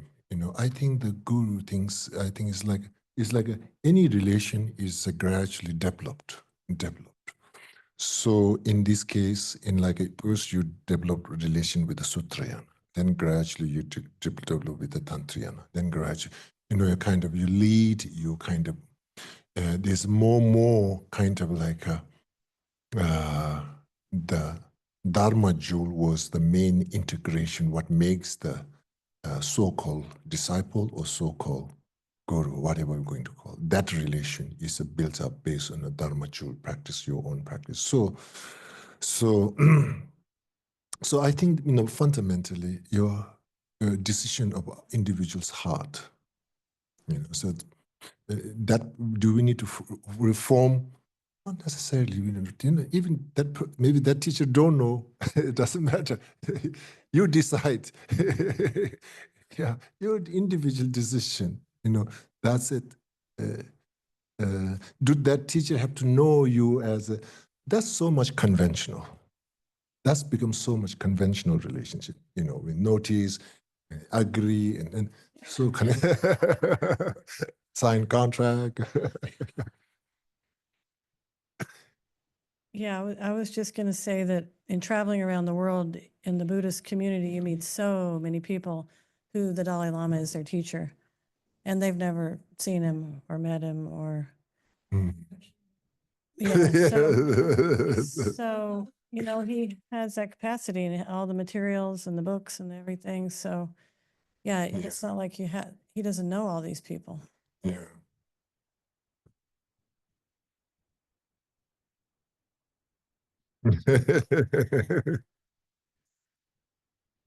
Rinpoche, thank you. I thought to ask a question. Sometimes, like Prasangika terminology, like how it's presented, give me a little bit hard time of thinking why they put emphasis on the mere label, like Rinpoche today was saying, and Rinpoche said in some point that like there is no external reality and there is no existence, intrinsic existence. Mhm. So it seems like something like there is no external reality, like almost like Chittamatra school or something like nihilism or something kind of sounds like we reject external phenomena. Mhm. And when it's saying about mere label, it's also like, if not to go too detailed, it also sounds like almost denying external reality. Mhm. But what I was thinking that before that, like when it's going dependent rising, like there's phenomena, and phenomena, they would say the basis for imputation. So why they don't put actually emphasis on that phenomena, that kind of like some process, or they go to that direction, that more not denying, like really putting that there is something there, Mhm. but it's not like something to grasp. It's like a process or something. Okay. Why they went like that direction, only describe from the point of just mere label. I seeing my picture distracting me, my many labels. It's just Mary label there, it's distracting me. So I was distracted by my picture, and I understood your question half and half. I guess I get lost. And your question is so subtle and merely labeled. And okay. Anyway, uh, so even in general, not only this expression of merely labeled, all phenomena is merely labeled. Basically, if just basically Buddhist philosophy thinking, like early schools really believe there's something out there, and kind of a concept of by Bashikas in the early schools, first matters, first atoms, collections of atoms and matters, and then there's the kind of like a solid, and that becomes an object and creates the consciousness, kind of sequence, kind of like a process. And emphasis of a kind of externally existence. And externally existence is not just seen there, but the process, collection of atoms. So in Abhidhamma Kosha, it really talks about, when they talk about the atoms, it divide into the 7 categories, 7 categories of a different type of atoms, so collections of that kind of matters. And that creates the kind of a solid external phenomena. That creates the observer. So sequence, more cause and effect kind of things. Then basically, then evolving that theory later on, and kind of like coming into questioning if there is something atom use kind of like a basis of a matter as a kind of like an ultimate, then can we analyze what that is to analyzing? And this concept of a partless particle, that's there's lots of discussion between mind-only school and early school. The theory of is there such a thing, partless particle exists or not exist? And the mind-only school really comes like there's no such a things, partless particle. If the atoms becomes the source of matters, then there should be something ultimate. There's no creator, but then you have to establish some kind of external reality, which becomes so basically that makes some kind of ultimate partless particle that becomes kind of basis of matters, all the matters. So that the concept, that kind of discussion about the matters, then leads to the atoms, and then partless particles. That discussion happens. So mind-only school, kind of that school evolves, and they're saying like how we can have a partless particle. That's like although the mind-only school kind of like a way they analyzed. In the early time, there's no like equipments and the lab, fancy labs, but everything into the mind lab. So they're basically logic lab.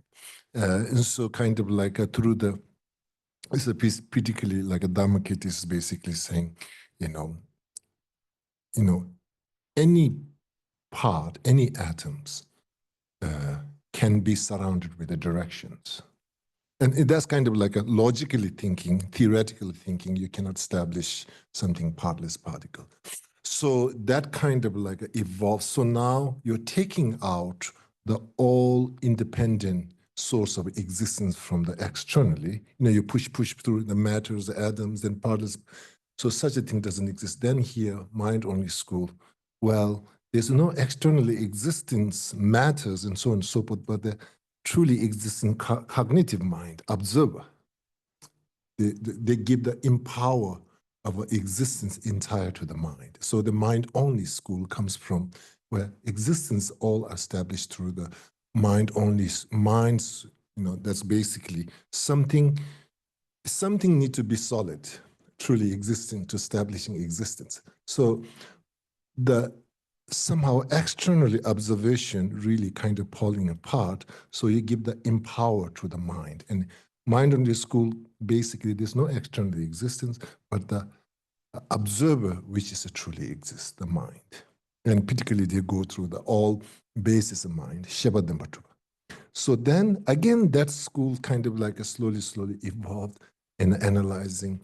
It's like how we can have something truly existence of an observer.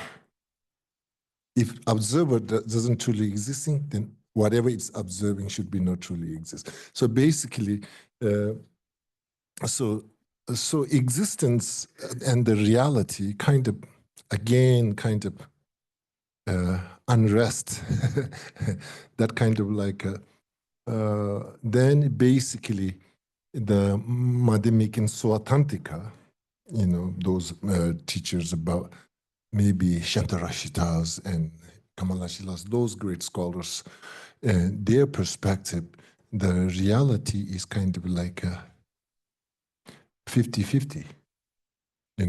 Things is observer, also something from the object.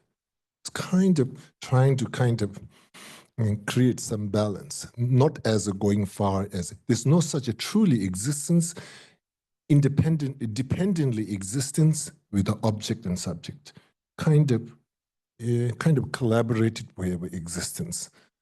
And, that kind of like a settled little bit, that kind of like a still, getting out from the view of a truly existence, getting out from that. And then again, that thinking of evolves and analyze. If you say something in the object exists, and they think that is still creates trouble. And again, every existence, when we observe, it fades. Any existence, when we observe, it fades. It just kind of dissolves. We lose the way to point. Usually it seems like everything we can put together when we zoom out, all the pictures are there. When you zoom in, only pixel, there's nothing. When you zoom out, then you can see something, everything stays as something, shapes and colors and forms and everything. So basically, then Prasankhika evolving is this cannot be that kind of things. So everything is really the mind, we are state of awareness in a kind of staying into the balance between conventional reality and ultimate reality. So basically, sometimes, binocular, when you're looking, they have to kind of balance together, and you're not seeing two different things. You're making one see. In a similar way, basically in this context, and a relative reality and ultimate reality. So it is kind of their lenses kind of analysis is basically it is a truth is between their between these two. So basically the theory of a merely labeled is without context, without context. Yeah, it becomes kind of like a more nihilistic, and emptiness, also the word emptiness, without the context, kind of nihilistic, doesn't make sense. And Heart Sutra also, without the context, is kind of like a strange sutra, without context. Usually, sometimes I comparison, people are so, like, how you say, when, like, for example, the Imagine song, it's kind of like saying there's no this, no that, only saying all the no that's, but we connect it so well because the context, that song's very powerful because of it's not, this concept very poetic, not necessarily poetic. Do you think it's poetic? The literature is very poetic? Yeah? Very poetic? Heart Sutra is poetic?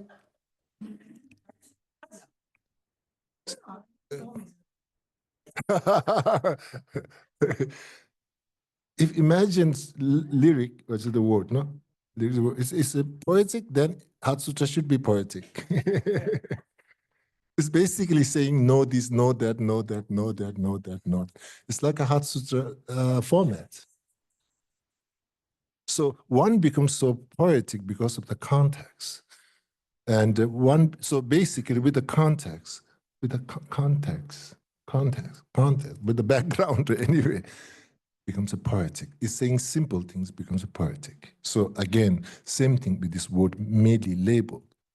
So I think we need to see the progression and evolution of a view of a reality of existence. And basically, merely labeled is coming basically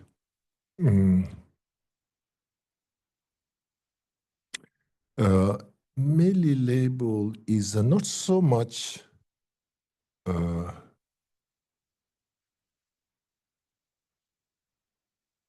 it's not choice, it's not proving. It is choiceless. That's only left. That's why I'm saying everything merely labeled, because the whole logic process is to dissolving intrinsic reality. Now, you also mentioned the dependent origination. Now, sometime,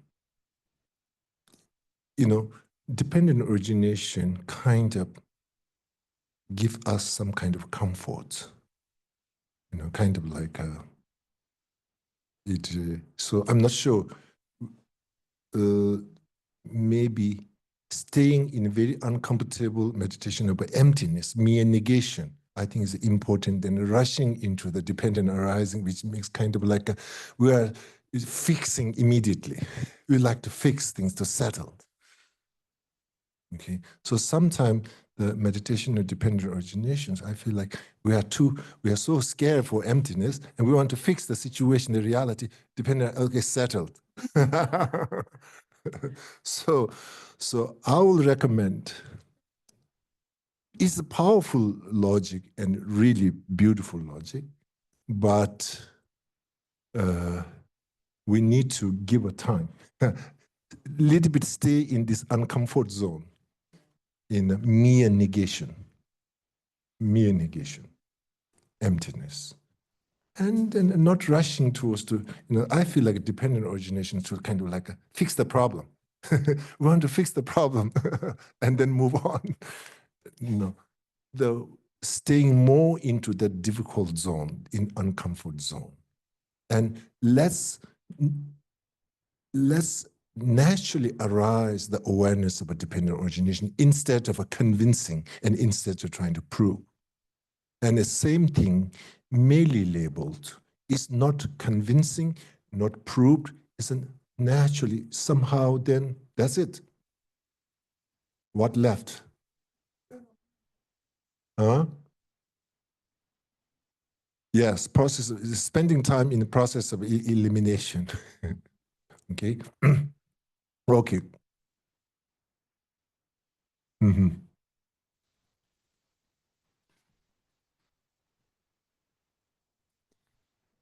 It's just like the way, yes, if person meditated on emptiness and he got out, if it was really everything done good, then it's my really big sense, mere label. Mm-hmm.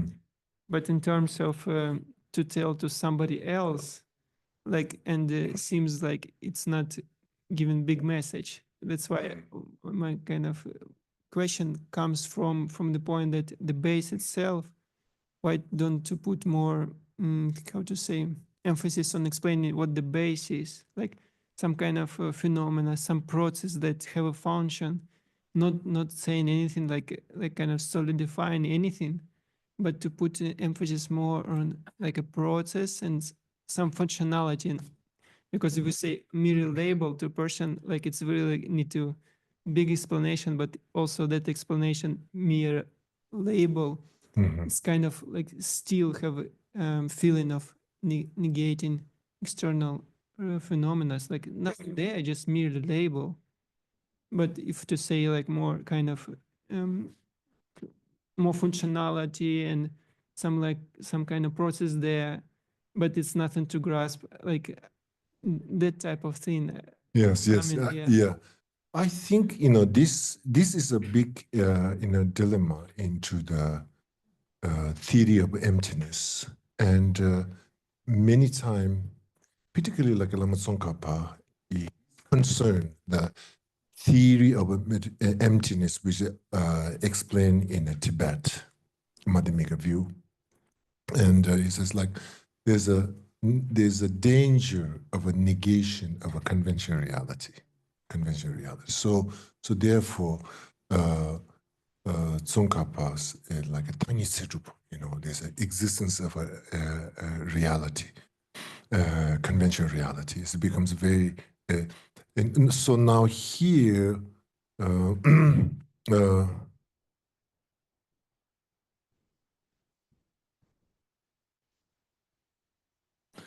now universal discussion and individual person practice in a situation, okay? So now this, I think, coming from more in the individual, I mean, like, I don't know,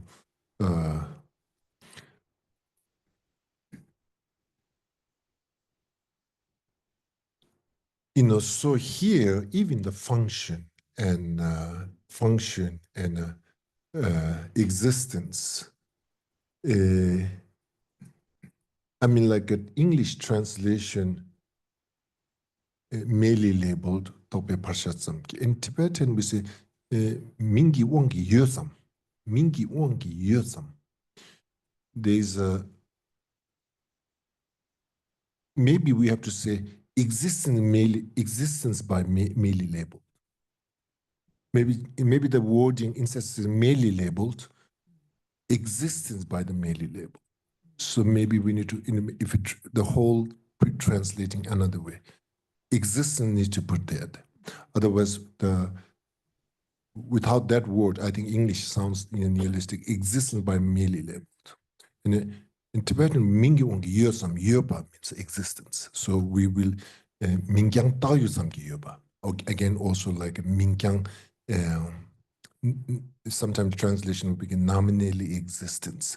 Mingyang Taoyu Samki Yoba, you know. So when we using this terminology, I think there's existence need to be added. Otherwise, exactly you say, it looks like something very nihilistic. And Yoba, Mingyang Taoyu Samki Yoba. Mingyang Yoba, Hömige Duba, you know. So I think in the discussion or in the process, existence needs to bring into part of the terminology and experience.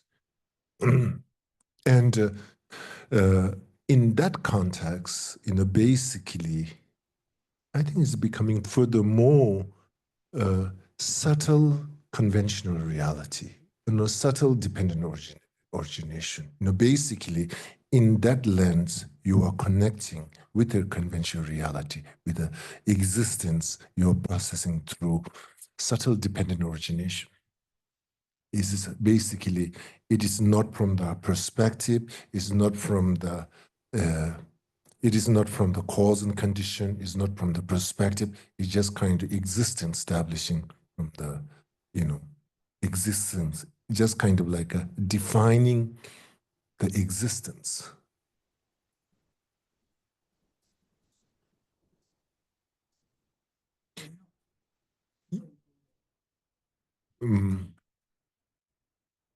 Absolutely not superimposing. But here the question is nihilistic, So superimposing have no danger of a nihilistic because you are overly put all the things weight on one side, elaboration, fabrication, and you are characterizing. Yeah, so now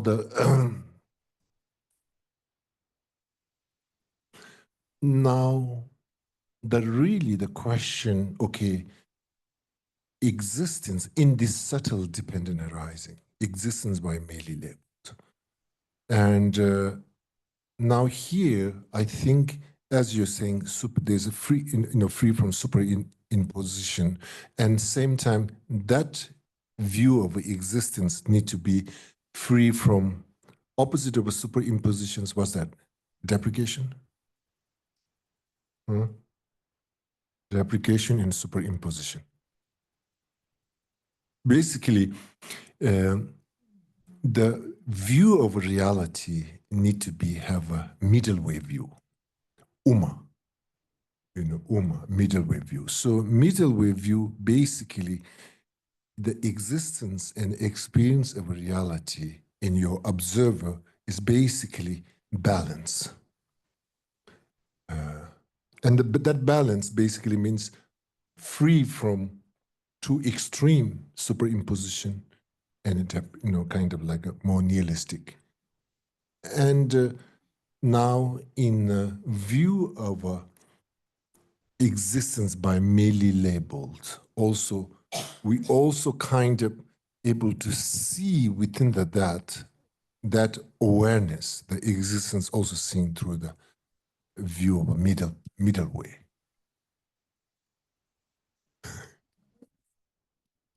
Okay. So I wanted to thank you for your talk yesterday. Not Is that- today one. and I think it goes right to the heart of this question. Okay. And did for me. Wanda and I recently got images of 1.5-year-old at the aquarium for the first time, and she was in awe to see that and other things where she was just filled with joy on a swing. We've all lost that sense that what we see around us all the time is just unbelievably incredible. To be my perception of this moment is unique. Everybody has their own. Beautiful. And usually it's all taken for granted. and ignored. Mhm. But if we pay attention Mhm. to how our minds are creating this moment to moment to moment, Mhm. and how phenomenal that is, Mhm. it doesn't matter what's out there. Mhm. And when you can start to understand how our mind is creating everything we Mhm. perceive, Mhm. and if we have a Dharma connection and can see, Mhm. you know, a statue talking to us or Mhm. whatever, Mhm. that's what the reality is. Mhm. If we can raise our sense of awareness Mhm. away from taking everything for granted all of the time, everywhere, Mhm. to seeing the creative process our mind is doing, and by inference, every other mind, Mhm. including mind and all Mhm. sentient beings. Mhm. Absolutely. Is that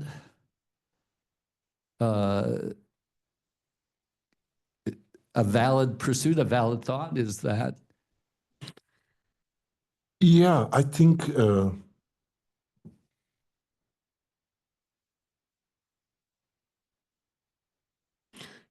basically,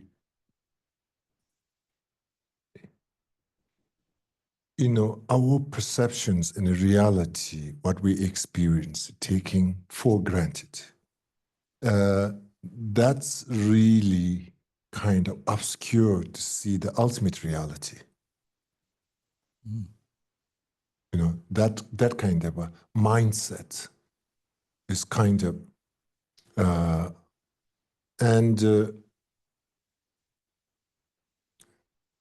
so all this, kind of like a pushing more further. It's not just for taking grant. Conventional reality. That's true. That's the truth. Yes, conventional reality is the truth. It's the valid, but not just taking for granted and making furthermore pursuit to seeing the ultimate truth. So I think the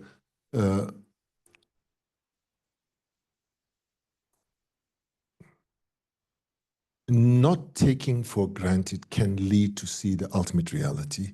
And we do have a habit of taking for granted, basically, that's the truth. And we kind of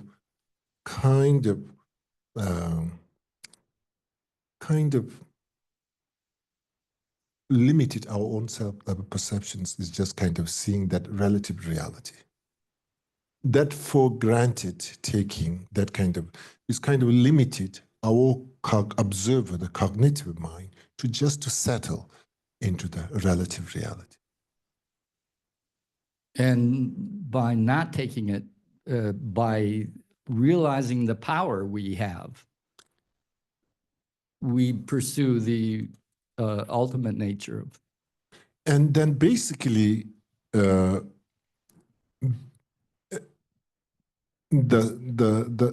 karmic structure and the format, if we kind of structure based on this relative reality, that becomes unsustainability. So if we can move on into a ultimate reality based of a kind of like a functioning and engaging into the karmic cause and effect, can become much more healthier, basically I think the reality and cause and effect, the karma, the reality and karma. So a cycle of existence, this karmic cycle of existence, is coming based on a kind of settling with the conventional reality. Settling the truth of a reality is just what we see in this conventional mind. And that's, I think, affects our karma. That makes the kind of like a, chain reactions of a karma to continue. So I think, we need to kind of move forward to transform our karmic, the function, the interaction into awareness of ultimate reality. So basically, that means we become more kinder, we become more patient. So that was the promise. So so we need to see, you know, meditate in emptiness, and we still get too upset.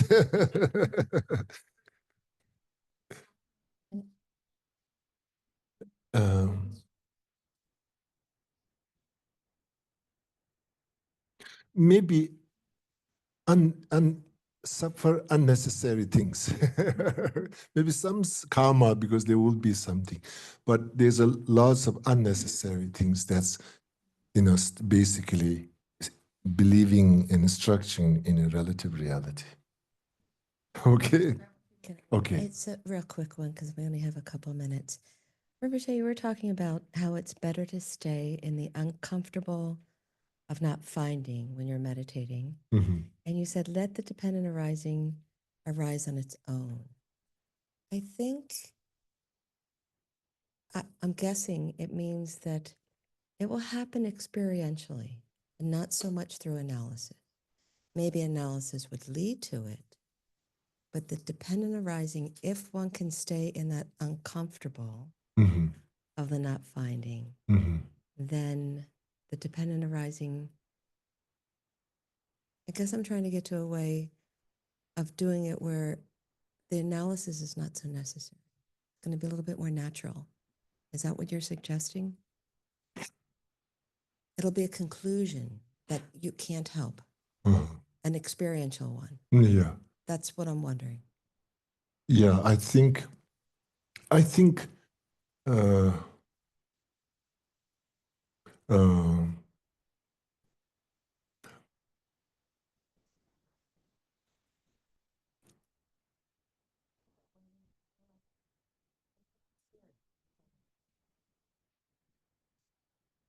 There's no doubt that there's a little discomfort when hanging out in the emptiness. mhm. And you're saying don't force the conclusion, let it come naturally Mhm. of the dependent arising. Yes.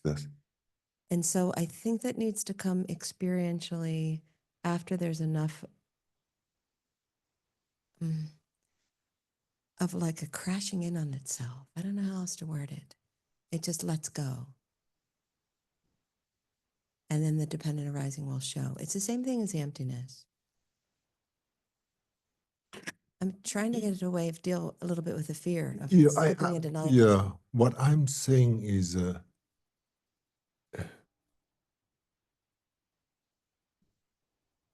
okay, that's the dependent on right. Good. Okay, let's continue tomorrow.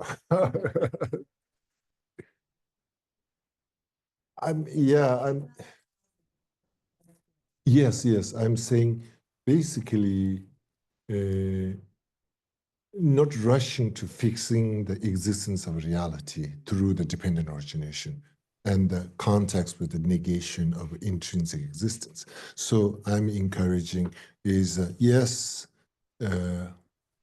there's just abiding in the state of negation of emptiness, and the dependent arising part let's arise kind of naturally. That's really what I'm saying is not really this negation, you know, emptiness, this uncomfort zone, until it comes comfortable, kind of eased. It kind of you starting to become a little bit comfortable, then, you know, even I'm not sure. Basically feeling yourself, touching yourself. Basically, that's it. Don't have to have a fancy terminology. Just movement, interactive, and you see the day-to-day life from different perspective. You see the person that goes to your own nerves can see slight different way. Person that's so nice to you can see slight different way, and it's not as raw and so dualistic, and it's I think even that's it, and that's perception transformation, transform, and how you experience the reality. And we label dependent origination as okay, just that's seeing that transformation, and is like a light. Nothing's so serious. Everything's a light, but truth and light. And don't worry, be happy.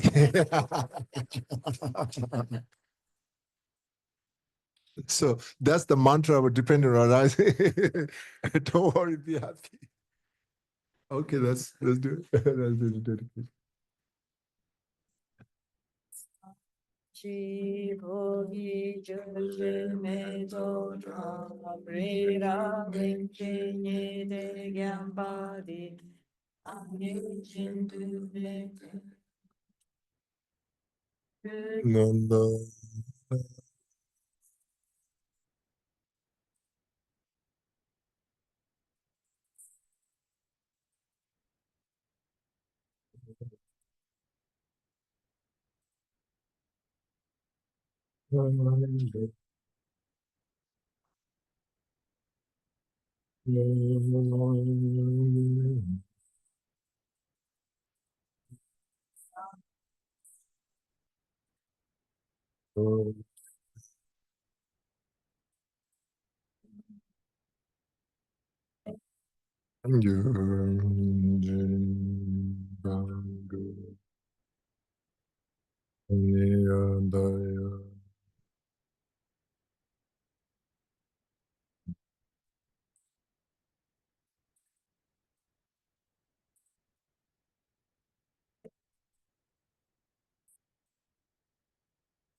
Ngove jinga,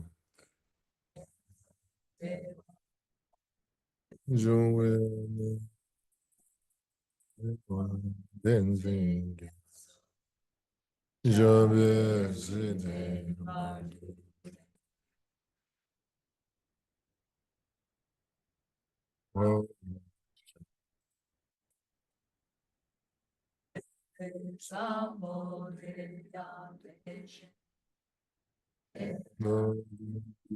Jezunda, dinda damjira,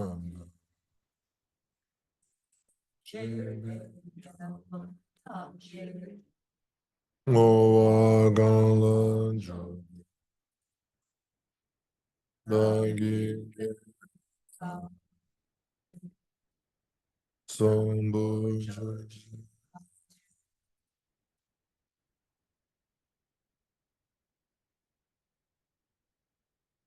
Okay, thank you so